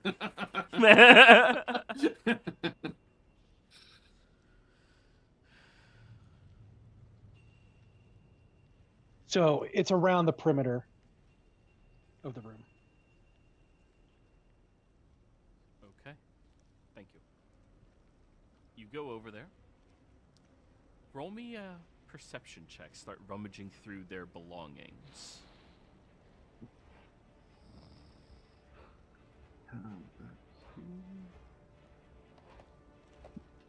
12. So, they do have a bag that's hung up on the side of the bedpost next to them. It's what all of them have, where you can hang your bag right next to you. And he looped his hand around the loop of the bag as well, so like if anybody tried taking the whole thing, it would wake him up, right? It would pull his hand out. You look at him, and he looks, well, a little raggedy, but you can see a level of refinement behind that raggedy. Like, that is not a typical status for them.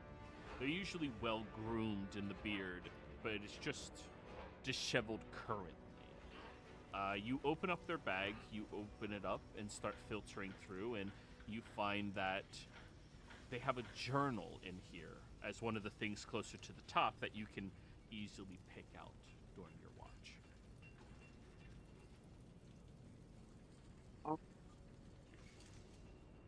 Take the journal and just look through it real quick. Starting at the back. Okay. This individual seems to have been one of the noble guards of the Church of Palor, stationed up a little bit to the west at Yurn. Apparently he is rogue from their position up there. He found that servicing all of them was not his true calling, and yes, the organization of the god was calling for him to stay there, but he was tired of listening to the demands of men instead of the demands of his own god, his own pursuing. And apparently he came down here in order to escape all of that, and is currently debating on if he's going down towards Folwar or Nehez.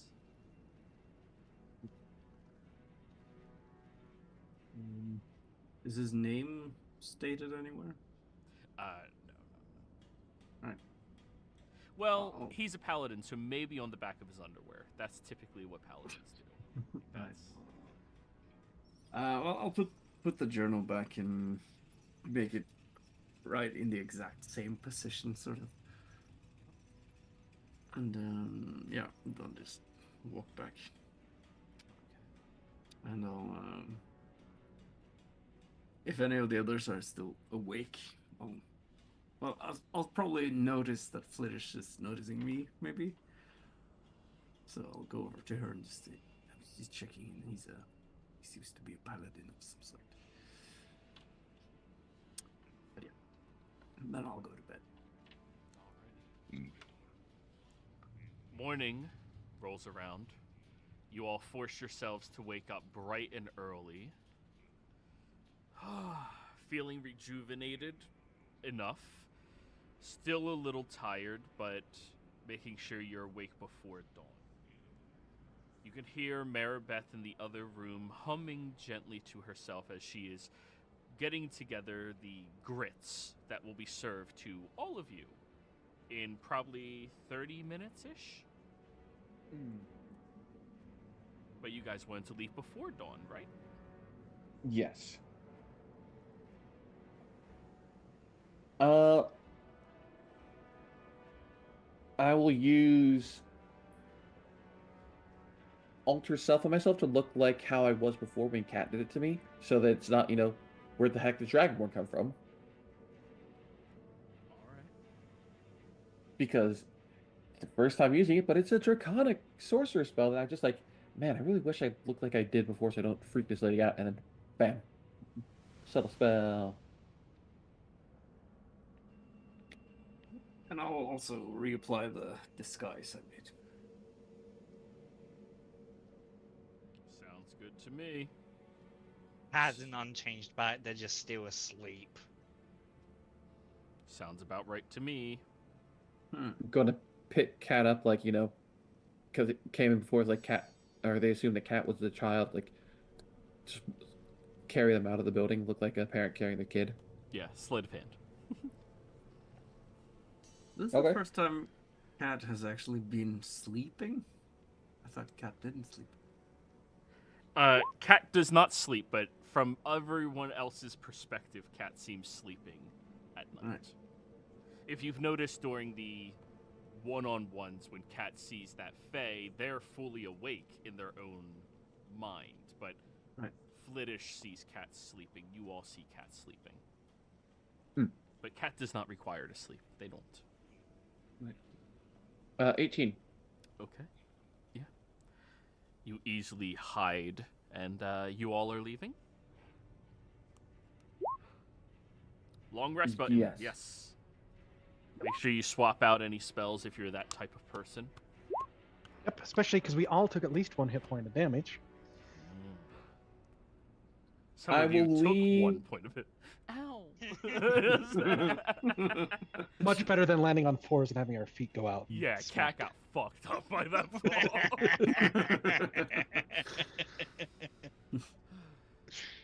What were you saying, Ada? I'll leave an extra 5 silver on the bed where I was. Oh, For- that's so nice. Yeah, I was money. going to suggest that we don't leave all simultaneously, but Mm-hmm. and I'll also leave. Let's see, how much do I have? 3,000 copper. Just get rid I of the can- shit, I don't want it. So, I'll leave 6 coppers. yes, that is a good idea that we shouldn't leave together. I can leave last, since I'm known here, and that would gives you opportunity to go get the cart, and I'll meet you on the outskirts of town. Should we find out if that might be a good idea or not, or if we should just leave? We should probably find out if it's a good idea to go get the cart or just leave. If you have It's a way to do good that. idea to get the cart. Yes. And I pull out my deck of cards, shuffle a little bit, and start laying them out. And I'm going to cast Augury. Ooh. Also, am I missing? Did you guys say you were going to check out the shop, the alchemist shop, before you left, or? I don't think so. No, we Oh, didn't actually okay, No. cool. decide on Cut- that, but Yeah, we didn't decide that, and also it's probably set up as a trap to ambush Ada. could be. So as I'm doing this, oh geez, I Yeah, don't know what happened there. yeah, that's was why. just trying to- Yeah, I was just That- trying to put the I mean that's just the spell description. that's all I was trying to put in there. I copied it once and dropped it in there, and it went bum, bum, bum, bum, bum. Hmm. So okay. That's 9 of the spell descriptions. Wow, don't know how that happened. Okay, other than I was just trying to put it in once and I hit enter. So, question to the party above the table. So, going to get the cart, I'm guessing the question should be, and I'm asking you as the group, should the question be,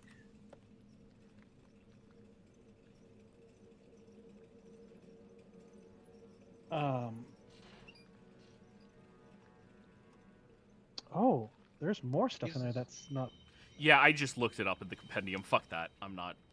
Yeah, there's a bunch of stuff that got in there. I don't know where that came from. Okay, maybe it copied the whole spell page. I don't know. Oh, that's what it did. Hmm. It started copying every spell above that. So the question be, should we go get the? Is it a good idea to split up and go get the cart, or just all of us leave out of town? Is that the question I should ask? Something like that. Or are you Well- going to go grab the cart regardless of what it says? Oh yeah, for the other. I mean, how many questions do you have? I get one. Okay. And it's not a question; it's a course of action. It's a course of action. Yep. So I'll read it. So we receive an omen from an otherworldly entity about the results of a course of action that we plan to take within the next 30 minutes, i.e., going to get the cart, right? The spell doesn't account for circumstances, blah, blah, blah. And then we can get from Joey whether, in general, that result will be good and bad, or neither good and bad. So getting the cart before leaving town, basically. Yeah. Yeah. That's what I'm trying to see if that would be a good idea or a bad idea. Yeah. Does that sound about right? Yeah. I was thinking maybe we could also include visiting the alchemist, but that will. Yeah, it would. Yeah. Or I could just ask about the alchemist. Yeah. If you're dead set on getting the cart, then I can ask just about the alchemist. I think the alchemist is the more pressing matter, kind of. The cart, I mean, we could probably get that back by just stealing it. It might be, right, taking it back, sort of. But it's more important to know if going to visit the alchemist is safe or not. Kind of. Okay. If we should visit the alchemist on our way as we leave. Yeah. Next question, and this is for Joey. Would we be doing this now? What time is the alchemist open? I mean, that would be the other question, right? Because All shops usually open at dawn. okay, so we could do this now. I just didn't want to be like, well, it's not open for another 3 hours. So, yeah. So the question is going to be,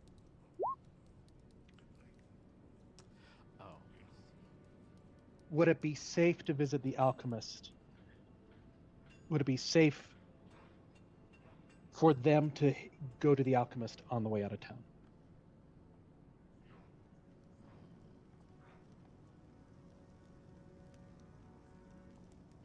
So, you receive an omen from an otherworldly entity about the results of a course of action you plan to take. So, you are inquiring, we are going to the alchemist, and then it'll let us know if that's a good idea, a bad idea, good and bad, Well, either. Yeah. Right. So everyone watches as Mr. Amazing places down the cards, asking these fortunes and waving his hand around the cards as he flips one of them upwards, and you see the image on it begin to shift from this blankened state into one of a angelic figure praying, looking upwards, and a fiendish origin opposite it on the bottom, looking downwards with a smile.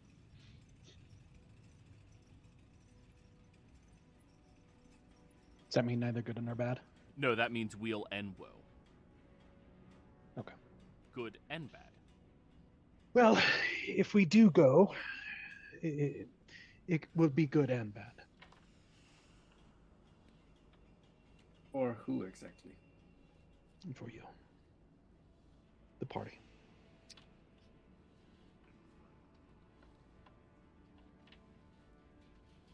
Cat shoots up. Do another card trick. Certainly, you and can. I shuffle the cards, I span them out, and I say, pick a card. And I do one of my really easy ones that I've done for years and years and years. That would pick a card. Allowing, Aiden and Damson to think, are we getting the card or not? And while they're thinking about that, Cat and I am having Cat shuffle and doing some different tricks and splitting them up and blah, blah, blah. Just doing a little. I think we do need to go get the cart. I agree. This was Because about it the has- alchemist. Yeah. Get the cart, but we're not going to hit the alchemist then. If it's good and bad for the alchemist, it might just be best to just come back later for them. But Mr. Amazing. I hate that name. Well, perhaps you can. Is it possible for you to leave some sort of like a letter or a note for your friend Zahira? Was it? For the alchemy, for Yes. yeah, yeah. If you can, like, give her a warning, tell her to go Oh, hide or yes. something. Do you think she will do it? Or Ooh. That is up to her. I don't know if I can let her know. I can let Sahira know.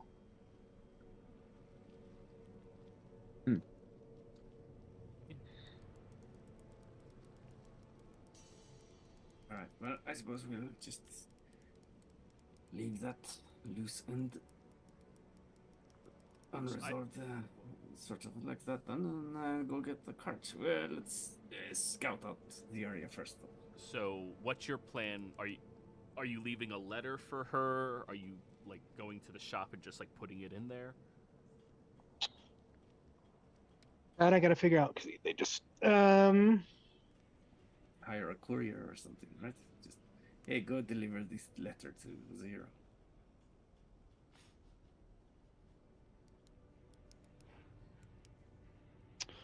I think while they go get the cart, because I'm already going to leave later than they are, and we're going to meet outside of town. So I'll wait a little bit after they leave, so that we're not all leaving at once. And what exactly do you want me to tell Sahira? Well, I mean, just that she needs to not tell the wizards anything about us coming to speak with her yesterday, and if they do, that she needs to, or if they ask her, that she needs to just say she doesn't know what we are going to do or anything. Hopefully they won't do that, but she should at least lie low for a bit. Just Yes, go yes, because she did talk hiding. to you yesterday. Right. Discussion at great length about Flittish and Flittish's condition.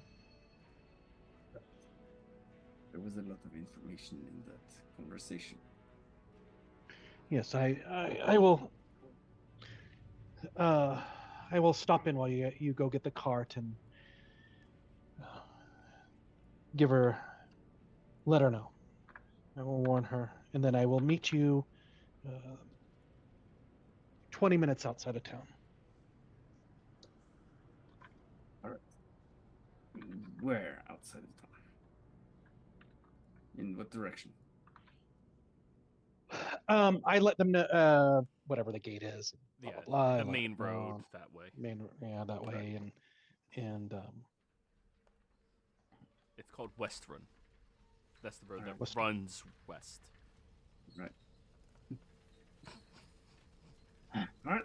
I suppose we'll go and check if it is safe to get the cart. While you do that. Sounds like we have a plan. Awesome. all right. And then Joy, give me 1 second. Okay, you're whispering me? Yep. Okay. Letting you know how.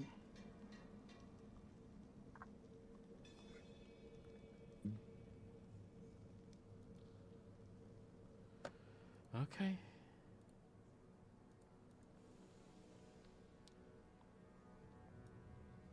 Sounds good to me.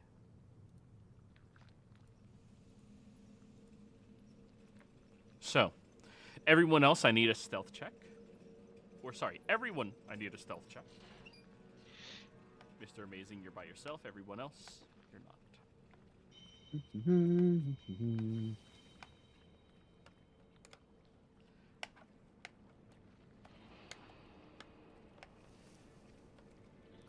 17, 24, 10. 30, 36. Damn it. 25, 10. Okay. So, for the primary group, heading over to the inn, you go over to the backside of it, which is where they have the parking station for people's carts, wagons, and such as that. You do see there is a guard out front, a familiar-looking guard, one that you guys all saw last night a few hours ago. However, they are currently snoring as they are sitting down on a small little footstool and just leaning against the back wall.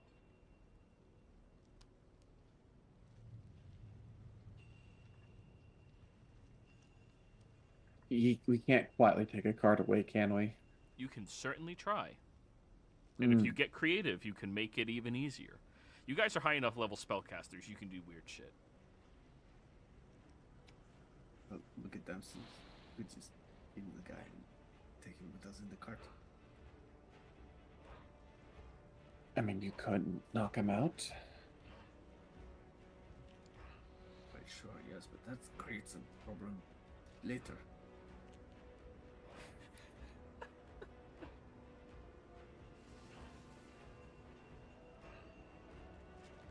You know. Do people have advantage on wisdom saving throws when asleep, or is it disadvantage because they're asleep? Neither. Because I'm gonna look over to Kat and Ada, like, I could put a little, like, suggestion in his mind to stay asleep and ignore anything happening for the next 2-3 hours. Yes, I'm just... Well, I don't know much about this magic, but don't you think the wizards will have ways to figure out he's been messed with, and maybe... I suppose it doesn't matter if he can't remember it, but... Of course it happened when he was asleep. He wasn't able to see anything. Sure, well, I suppose that works. Okay. Can I subtle spell suggestion on him for him to remain asleep for the next 2-3 hours and to ignore all happenings around him?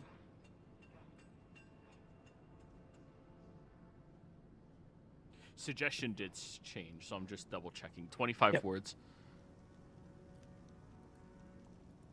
To one creature see within range that can hear and understand you. Yep. Must be sound and achievable. Like, stay asleep. Ignore everything. Yeah, that's doable. Yeah, okay. So wisdom save? Wisdom save? I guess he's surprised at this, right? There's no disadvantage on wisdom saves. Yeah. It is subtle, so there is no verbal component at all to this.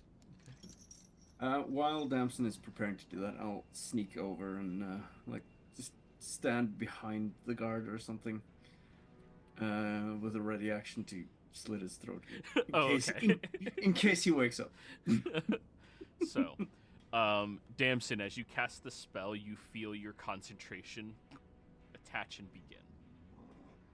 I get the thumbs up of, like, we're good. Let's go. Remember, you have to maintain that concentration the entire time.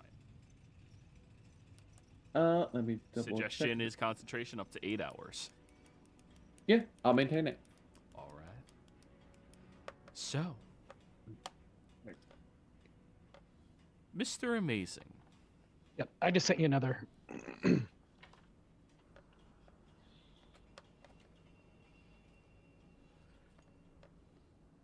There's no children running around at this hour. Or not child. It doesn't have to be a child. Just There's whatever. a guard? Anyone. Yep. Those no, are the it's okay. only people awake at this hour. Oh, it's done. Then yeah, we'll just keep on with the first one then. Okay. Yeah. Mr. Amazing. As you are walking, heading over towards the gate, trying to stay out of sight,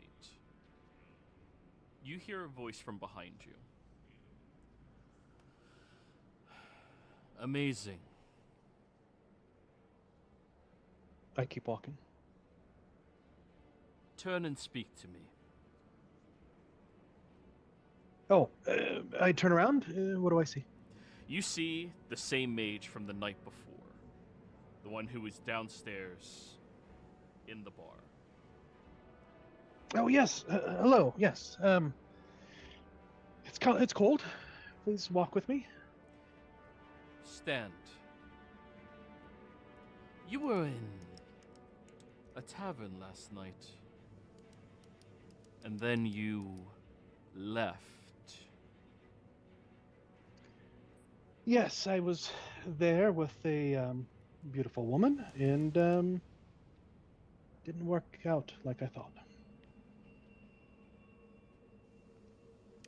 You arrived back in town not very long ago, after being away for quite a few weeks. Where were you and what were you doing? I was off, trying to find out some information, and just I'm off again now. Do you wish to join me? I'm on my way to Yern. What is in Yern? There are many people in Yern, you know this. There's What is in Yern for you? well, I'm hoping to get some more business there.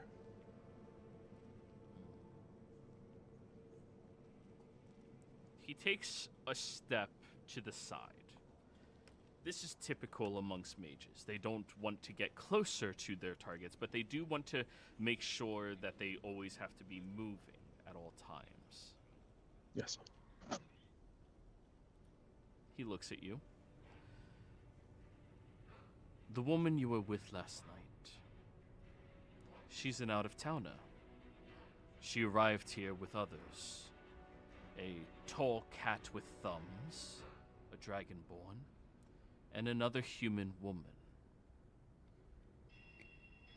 Have you met any of them? Yes, I do recall cat with thumbs. I didn't really look at the thumbs, but I do recall there was a group of people that she had been with, and before I ran into her again, and but I didn't really take mind of them. Where did you run into them the first time?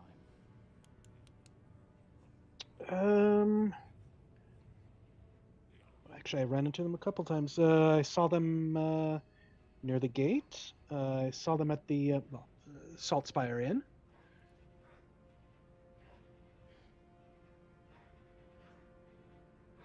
What is it that you're wanting to know about these people? Is it something I should be concerned about?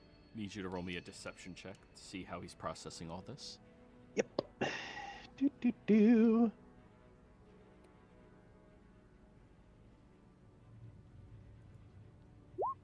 19.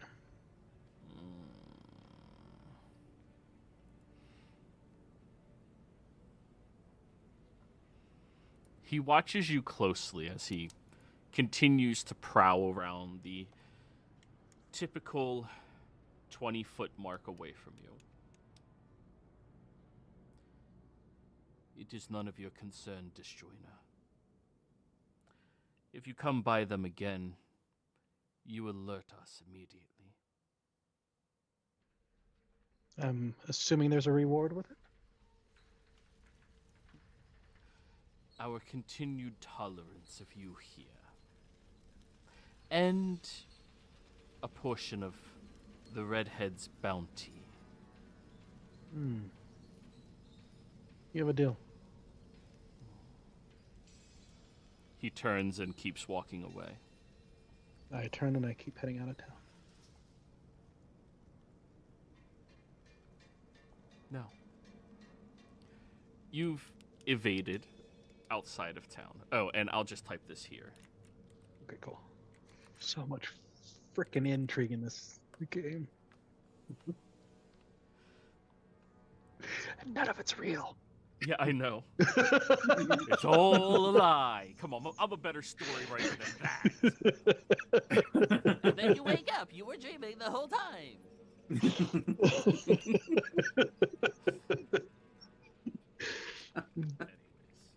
Anti-M?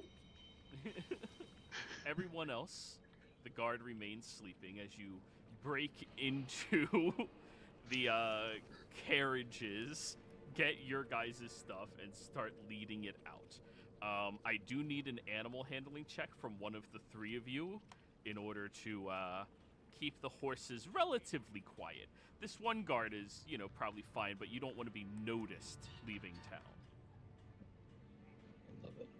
I'm not doing that, so, but I am checking the guard's pockets. Yes, of course. Sleight of hand? Yep. 60. Can I say have Flittish's help in doing the handling? You or have... absolutely can. Okay.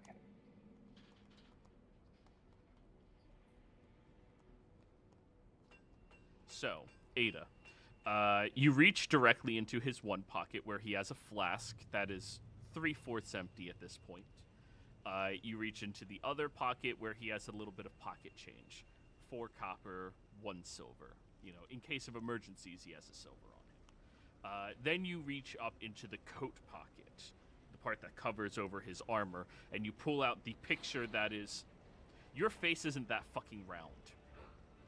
Like, you do not have that round of a face, but it is you, 100%. Ooh, forgery? You have forgery, right? Let me double check. Yes, I do. Roll me a forger's check utilizing wisdom for this. It does not correlate to any other skill. All right. 22. Fuck, these mages are hardcore. They have a printing press. They are duplicating these images. It is an image drawn one time and then printed onto more parchment over and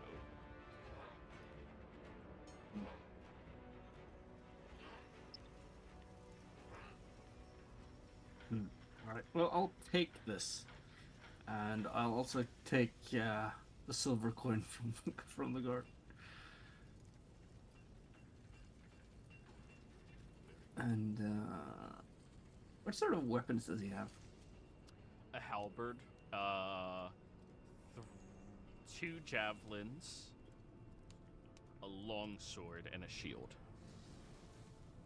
Take the long sword as well. That'll be another sleight of hand, because that's, like, on him. Can I tie up his boots laces? That'll be a sleight of hand as well, yeah. Hell yeah. I mean, hey, the suggestion was to ignore all other happenings. Yep, I know, but that's them. They don't know how... Well, Ada doesn't know how magic works. 27. A nice 12. Cat, you just tie the... in a bow tie as well, so... Actually, it turns into cat ear ties when you do it. Yeah. Your curse is still active. Anyways. It's not a wand of magic business anymore. It's a wand of catnip. Meow, meow, meow. Just cats flying out of it. Oh, that'd be terrifying. Turn it to machine gun mode. Meow, meow, meow, meow, meow, meow. Anyways, you all get into your cart. Who did the animal handling? 14. Good enough. They're going to be very quiet as all of you get out of the way. You all do notice you have to physically move him so the barn doors open wide enough for the cart to come out. But yeah, he just moves over as you move him out of the way. Because he is ignoring everything around him and staying asleep for the next 3 hours. 3? I said 3, yeah. Yeah, okay. So until the spell is dismissed in 3 hours. So yes, you guys... Oh, I put one gold in his hand as well. Just in case if another god comes around. Looks like he was bribed. He was bribed, robbed, had his shoelaces tied, knocked over, and is still asleep. You guys have so many angles. Like, he is ending up with more money than he went to sleep with. Yeah. Yeah. You know?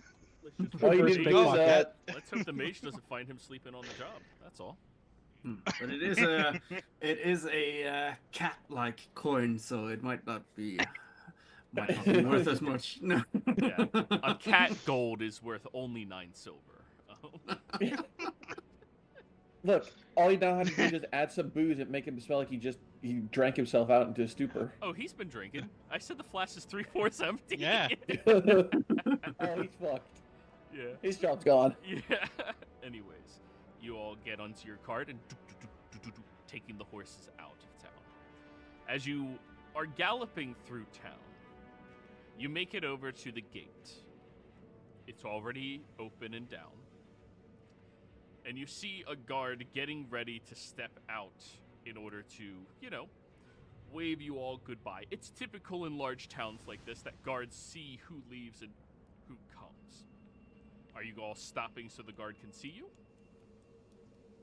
We'll continue on our way, but we'll like do a wave and like, can I attempt to like toss a gold piece over to his way like as we're going by to get him like distracted by the shiny? All right, persuasion check.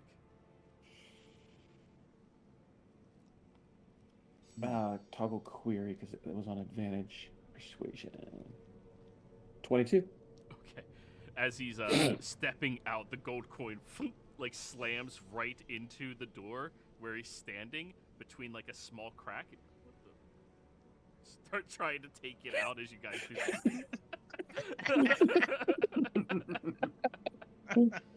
You all make it out of town, and you all start heading the proper direction on the road. Once you were this far out, you were safely outside of the influences of the mages directly. You travel for about an hour before you see Mr. Amazing waiting for you all at your designated location he described to you. At the hour out mark. No, I'll keep the spell active. I'll keep concentrating on it. Okay. It's funnier that way. Just some mage trying to shake him awake, and he's just like cat talking like, shit, what happened to him? What kind of magic was used on this guy? If he does get 8 hours of rest, that's a real good rest.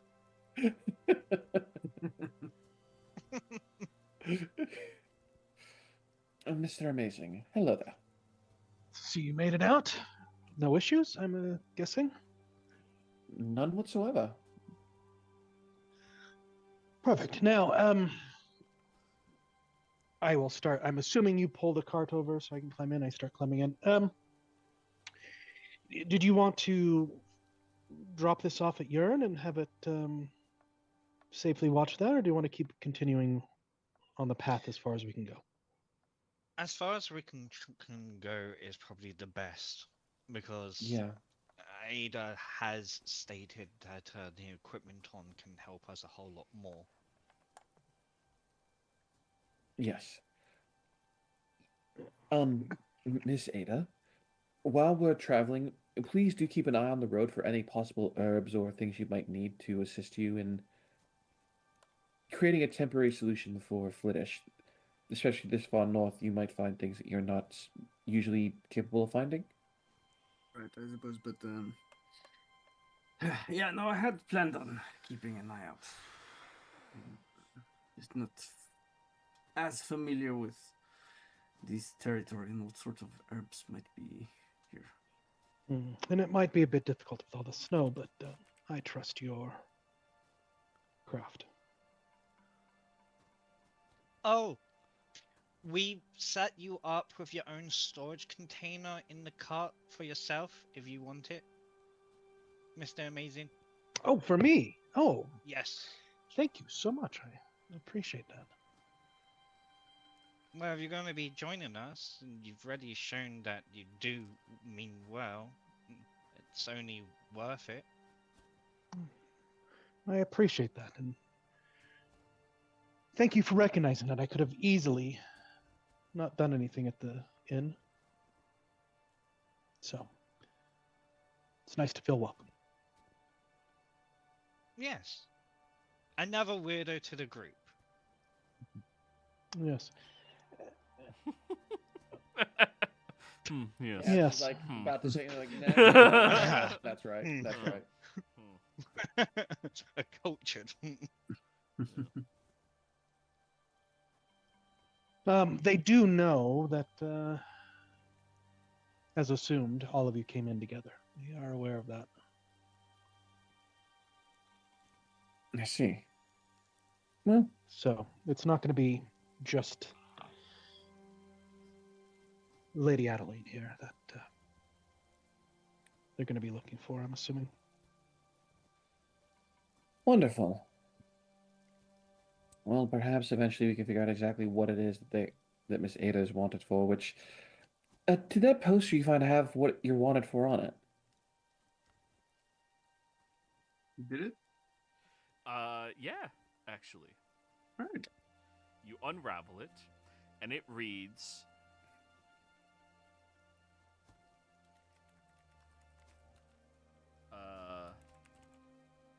I probably butchered the spelling of your name. They misspelled Devereaux. R-O-U-S-S. R-O-U-S-S. You want me to continue? No. That was above the table, by the way. I didn't say that out loud. Sorry. Oh, this is why I get myself in trouble. Yes, it is. Fuck, what is this place? Polvar. Pulver. Yeah.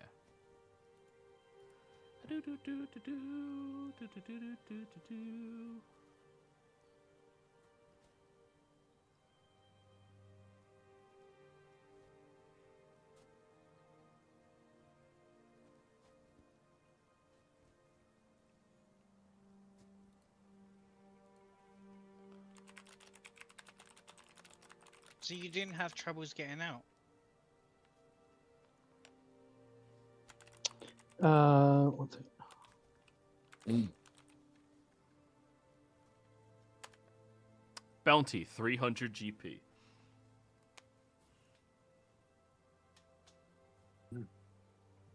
Suspicion of crimes against the mages of the Tower of the Blue Veil. Ooh, you should not have come to Pulvar. But that just means suspicion. You haven't even been charged with anything. No, but there's a mage tower of the here. Right, and I am quite confident that these mages will find some way of charging me with something if they want to, which they obviously do. Is Pulvar one of those towns where if you pay the bounty yourself, the suspicion/charge is dismissed? No, Even not as... Cat is laughing at that one. That is a great question for the region you come from, Damson. Yeah. Yeah. Not when it comes to the Tower of the Blue Veil. For certain. 300 gold. What did you do? I apparently have done some crimes against the Tower of the Blue Veil. I don't know. Is there a red veil? Looking at amazing. Like a Tower of the Red Veil? Yeah. I'm assuming no. Roll me an Arcana check on this one, Amazing. How Straight roll. mad?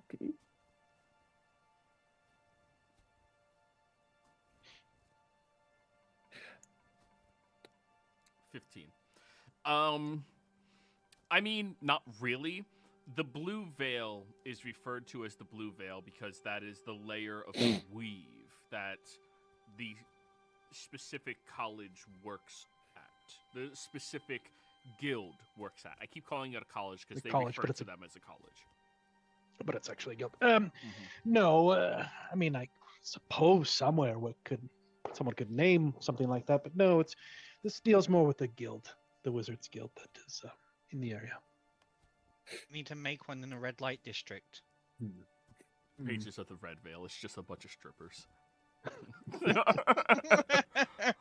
How mad would they be if we were to paint their tower pink? Oh, I like that idea. Just as mad as they would be if you painted it purple or green or I think anything the else. better option would be to paint it just a slightly different shade of blue, just to keep some, psychologically. Shell blue. I get it. There's two types of people. Let's fuck with them a little bit. No, let's destroy who they are. Oh, I was good. The reason I say pink is we go right on the side of it, compensation. How upset would they be if we just closed the vow in that area? Anti-magic zone around it. I don't know how you guys know about that magic, but okay. I don't know that one.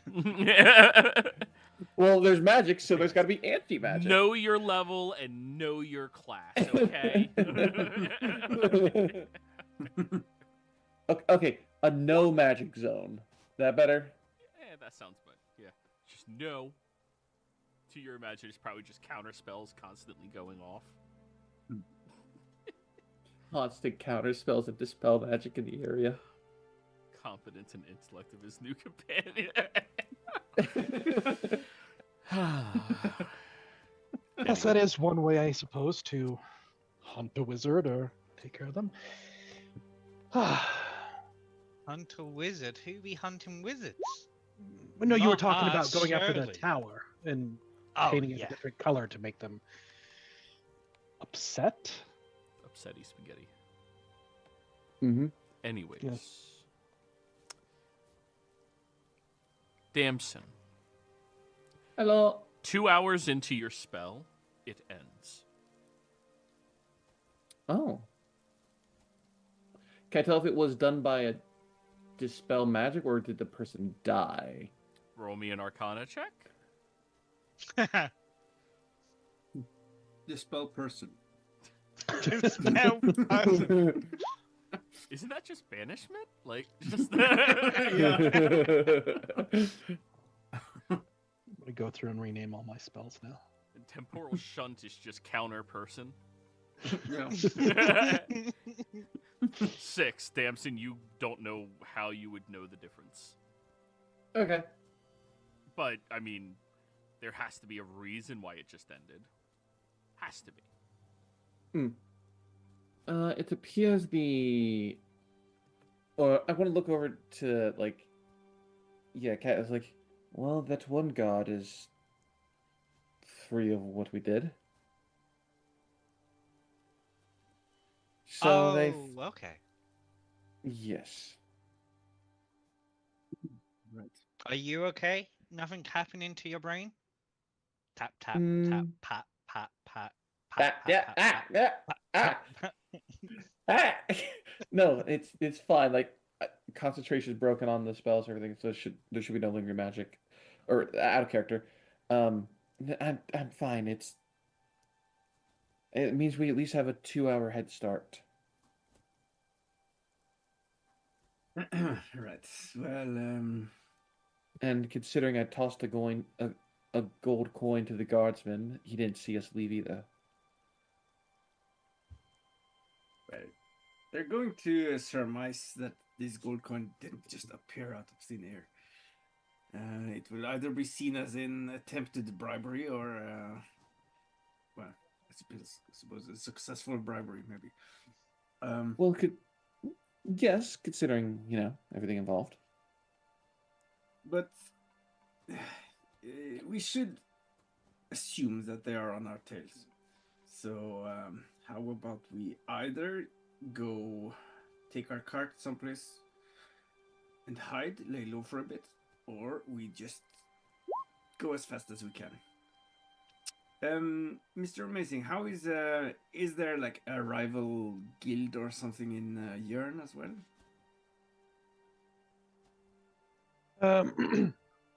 You mean like where the caravans and stuff would end up, that kind of a rival, or? No, rival guild for the mages. Oh, rival. Yes. I mean, there's wizards around and about the area, but not an opposing tower is what you're asking for, correct? Right.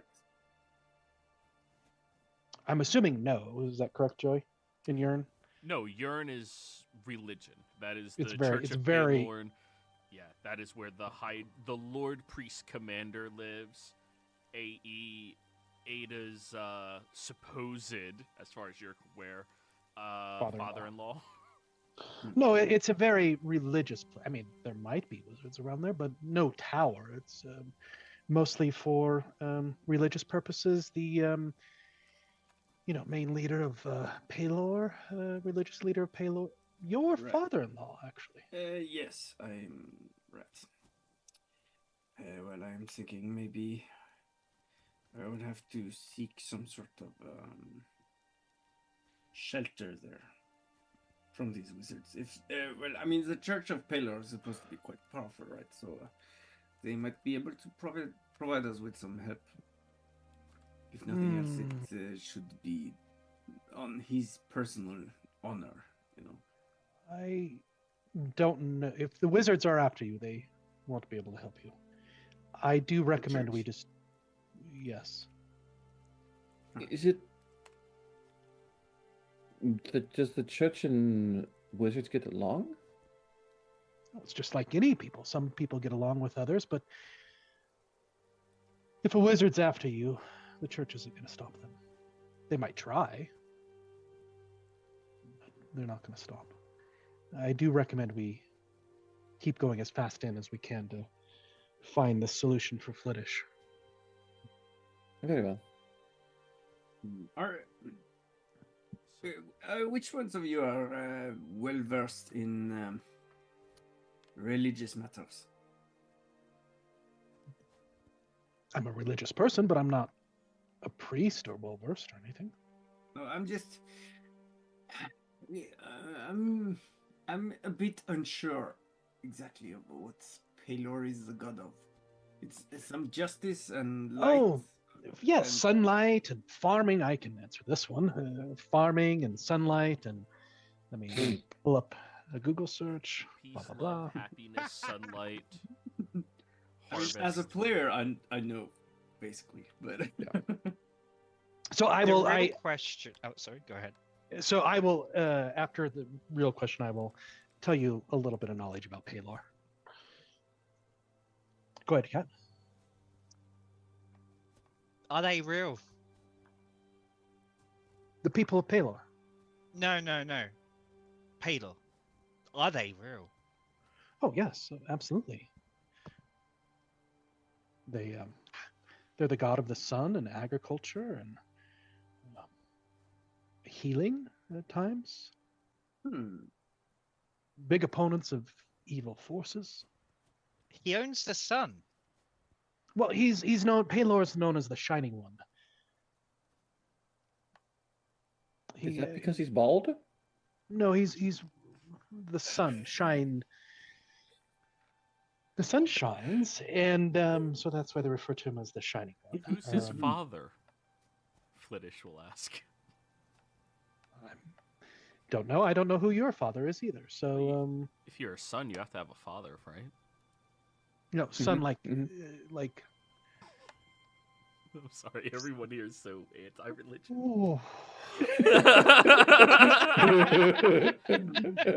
well, I mean, so you say he is a god of healing. Healing and agriculture and the sun, also known as the Dawn Father. Some people refer to him as not the father of someone named Dawn, but how dawn starts in the morning and rises. And, Oh, I thought he was like a criminal mastermind, the Don. No. That's why the symbol, and I'll pull out a Pelor symbol. It's got the face of the sun. Oh my god, I've seen that symbol so many times in that place of torment. Ah, they covered their face. Oh, look at Mr. Mason. Just you see what I have to live with. My condolences. Thank you. Must be very right. difficult. Yes, well, the human mind is amazingly adaptable to some extent. So if he's a god of healing, I suppose maybe. Well, we could, once we go to Yarn, see if maybe the church is able and willing to help all of us with our amnesia. Sort of strike two birds with one stone while we are. That might be good. I would recommend that we go get some salt first from the mountains, and then go to Urine. Right, sure. Yes. But I'm sure there should be someone there that can help you with your loss of memories. I can only imagine how disturbing that would be to not know things. Right, it's a bit disconcerting to not know how I know things, sort of. Oh, that's interesting. So you'd still sometimes have knowledge, but not always how you acquire that knowledge. Is that correct? So it's a bit strange, sort of, because I have like the technical knowledge of things that I have learned, but I don't remember learning it. Yes, like muscle memory, like skill that is developed up, but you don't recall Right. learning Sort it. of. I know how many pints of blood are in a human body and how where the liver and the kidneys are, but I don't know how and where I learned these things. Oh, fascinating. Very interesting. And I will continue to talk with Ada about this and about blood and liver and asking her questions now that she's talked about knowing about organ systems in the body. Unless you want to roleplay it more. But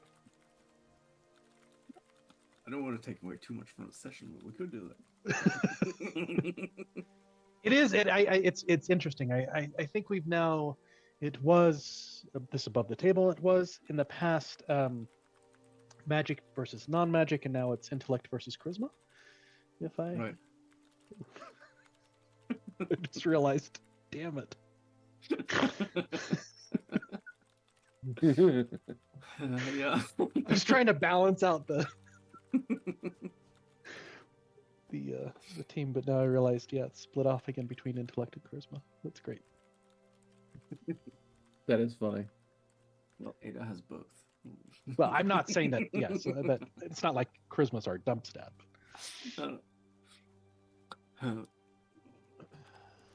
But yes. So exactly what is? How did you come to learn your magical skills, then, Mr. Mason?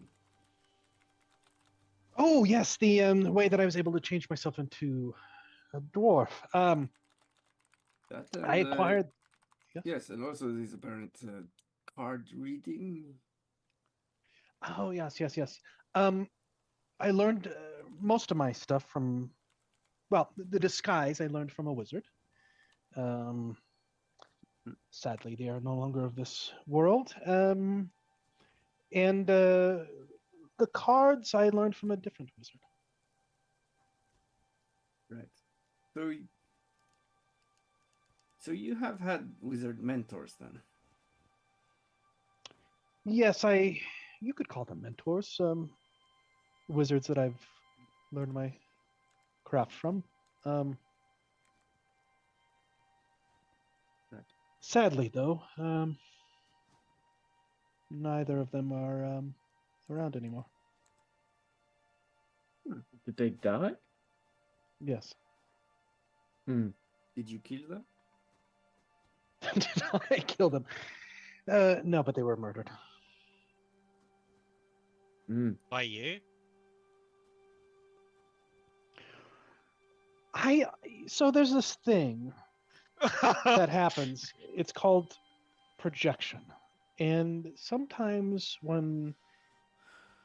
often people will, when using projection, they're accusing other people of things that they do themselves. And so that leads me to my next question. What happened to the people that were on the farm that you were at, and were those the first people you murdered? So you are deflecting again, okay. Well, I suppose we are all in the same boat of shit now anyway, so we might as well take a deep dive in it. Yes, we killed that one woman who was at the farm when she summoned ghosts and tried to kill us. And we also discovered that her and her husband had been using the farm as some sort of well, we never did deal with her husband, even if we don't know if she actually had a husband. It could be, well, anyway, they did some sort of occult ritual binding spirits using these old artifacts, a stone plow, and right, so there was a bunch of how many? Like, yeah, a few dozen spirits that were lingering and bound to the the stone plow. I thought it was like 50 or 60. Right, a few dozen. Necromancers, then. This stone plow, how big was it? And did she leave any books or writings behind? Yeah, she did. $50 for the book. Or 50 gold for the book. Damp's just kind of like grinning. This book, I'm interested in perhaps, but is it like a child's book? Is it like a cookbook? I mean, like a book with that might be a journal or talks about some of the magics. Oh, it's like 300 years old. Oh, I'll give you 30. It's 40. apparently- 40 only if I can look at it first and make sure that is worth it. 40 and you get 60 seconds. 60 seconds.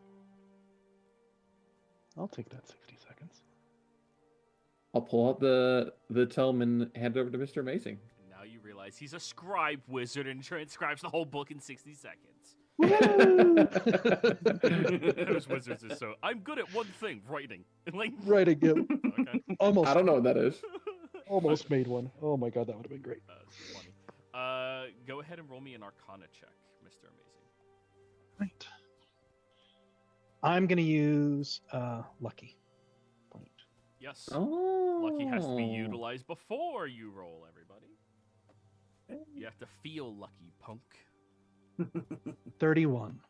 Oh, natural 20.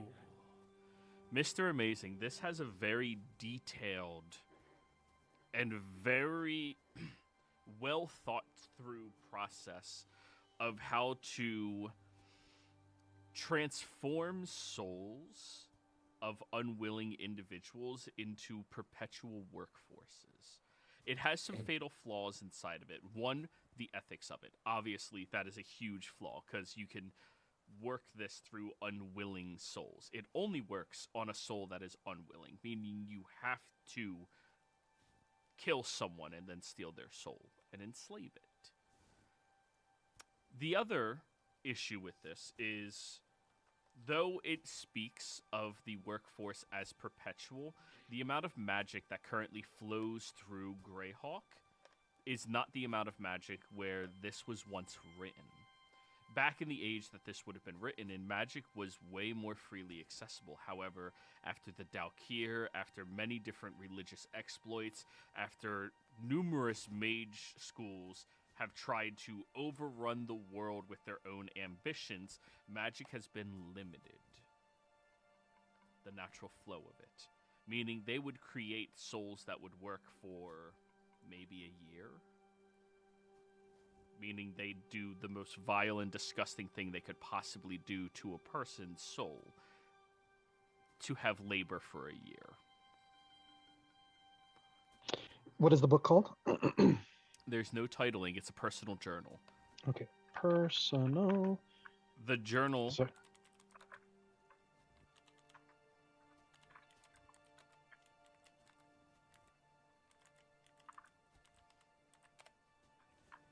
Mumani Eld Rathi.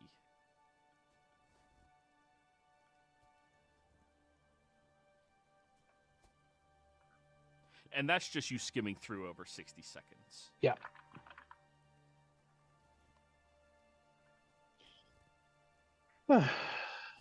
Thank you. This should be some good light reading, and I'll hand you 40 gold. How to make the ultimate peasant. Resource required. Peasants. All right. I removed the gold from my sheet, so add 40 to yours. Mhm. Damson. So, are we heading up the mountain, or are we heading directly to Yearn? Can you bring us back onto the map? Sure. You're the on place we the need- road currently, because that's where he set you guys. You are on the road that does eventually lead to Yearn. It's about a Right. day to a day and a half's travel. And our goal is to get up to the Salty Mountains. Yes. should go straight to the mountain because there's a few people who aren't religious fanatics, and if we go to a religious fanatic place, that's just like bad juju for everyone. I was trying to get you guys there without saying it, but damn, so no, is there religion there? Praise Oh. Paylor, fuck you. Oh, sorry. Well, I suppose it's if we go straight to the mountains, I assume the wizards will probably think we will do like they would do, and they would probably go straight to Yarn, right?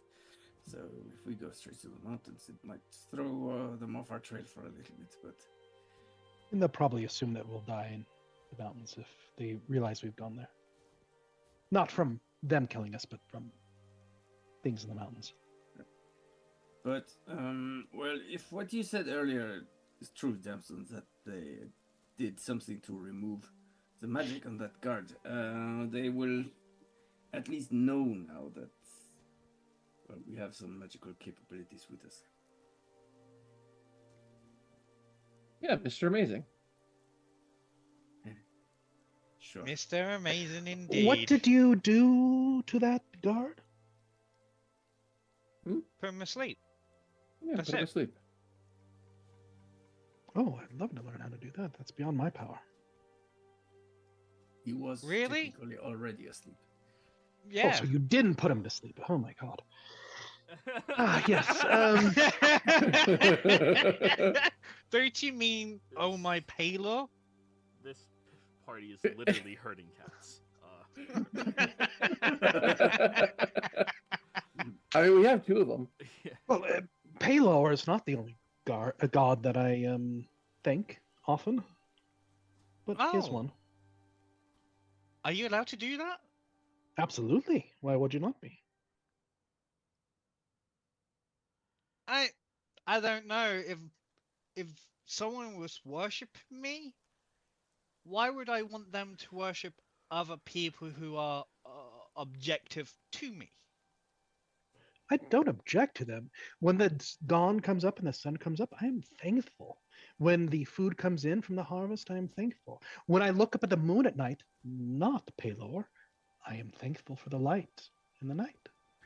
When I find love, I am thankful, and I will just go on and mention different gods and different things they're related to. You know, there are actually theories that the light from the moon is just a reflection of the sunlight. Does that mean Paylor's mooning us? Mr. Amazing, that's blasphemy. But that's it's part of that science bullshit people keep talking about. There are many cultures that have different names for the different gods and whatnot. But there's not just like one. There are many things that we should be thankful for in the world. And every opportunity I get, I try to thank the local deities or whatever. You never know who you want on your side. I don't know. I just deep down feel like me and deities just don't get along for some reason. That's fair. Not everyone gets along with it. Now, yes. So you feel like, I don't want to put words in your mouth, none of your business, but you feel like there's a whole group of people, gods, that you don't get along with. Much like if someone were to go against a candle guild, right? And I don't. Okay, yes, that makes sense. Could be that way. Maybe I feel like I don't know. Down in the past, I've been victimized or something, and just right now, I just don't feel like any, people who are worshipping those above are effective anymore, in my understanding.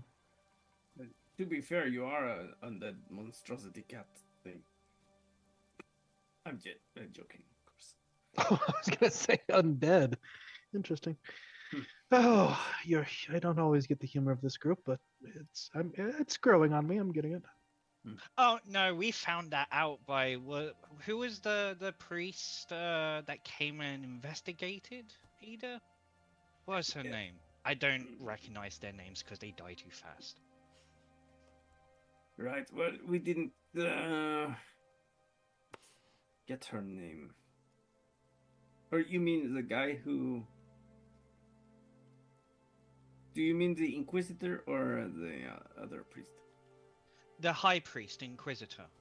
Right. No, I don't remember her name. I think we just. I think I put it in the chat. Oh, Eli.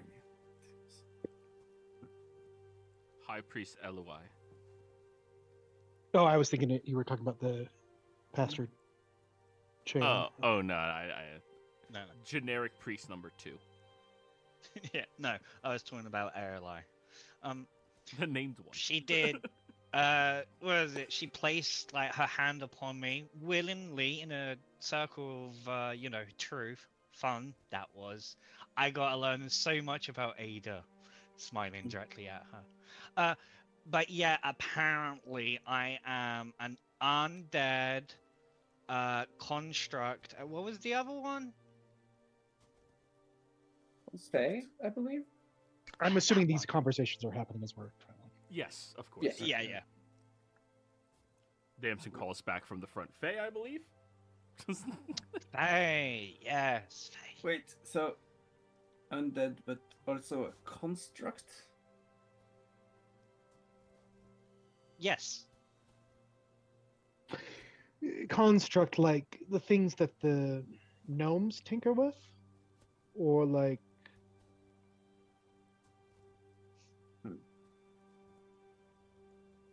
Maybe I'm a work of art that is just announced to you guys as they start shaping their form. It does not make sense, you know. I mean, if you're a construct, you're not a living thing. Thus, you cannot be undead at the same time. Right? Yeah, Damson perception. but also Faye as well, which is a complete whole different thing from a construct and an undead. Yes, I wish there was no Fae. No offense. There have been many stories of Fae bullshit. I know you don't truly mean it to me, just the general of Faye, so all forgiven. I'm in the same boat as you. Or car. Smiling to Mr. Amazing. That was a good one. That was good. I caught that one. That joke I got. Yes. So the undead was not a joke. That is true. Fascinating. Yes, I unable to lie. I've tried many times, but only truth come out, or the best way is I circumvent and just leave stuff out. So don't worry, I will keep your secrets to you, like Ada's. Damson. Hello. You see off the side of the road, a little bit of distance, there is a smoke from a campfire out there. And when you look over, there's about 10 tents, but only one person staring at the fire with blood soaking the right side of his armor. Oh.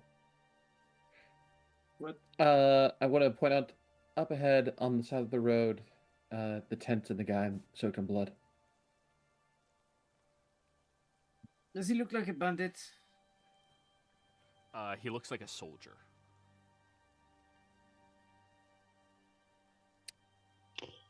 Yeah, we should probably stop and help. There's doesn't tend to be a lot of bandits up in this area. It's far too dangerous. But there's some. But I mean, we don't know what's happened yet. If no, he's that's killed a bunch of people there. or he and a bunch of people were killed. It's usually customary to help each other out in this area. You'd hate to I would hate to be out here on my own if everyone killed the rest of you and another party just kept going by and I was in need of help. I'm with Mr. Amazing. Be it a Agreed. good or bad situation, we should still help out a lone wanderer, just in case. Right. Well, I would like to get off the cart first, and I will sneak closer. It's While off you- the road into the woods by the mountain. Oh, okay. So let's. Do you want to stop get in the cart. secret compartment? Well, I mean, are you taking the cart into the woods then? Let's- I mean, Let's just park the cart. horses are smart. Felidish will speak up. I'll stay Okay. with the cart. Okay. Okay, then. It's literally herding cats with you guys. I'm trying. I'm trying. Anyways, Right. as Ada Let's go goes and hides and everyone else begins walking out towards this individual, you see they are a soldier of Palor from Yern. His eyes are wide, staring at the fire as all of you approach over, and you hear him murmuring. The frostworm. We should not be fighting worms.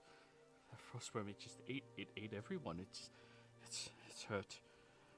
I have to go get help. It's hurt. We have to kill it. The frostworm is hurt. And on this note, I think this is a great ending point for the party. We'll be back next Okay. week. Bye. Ding point not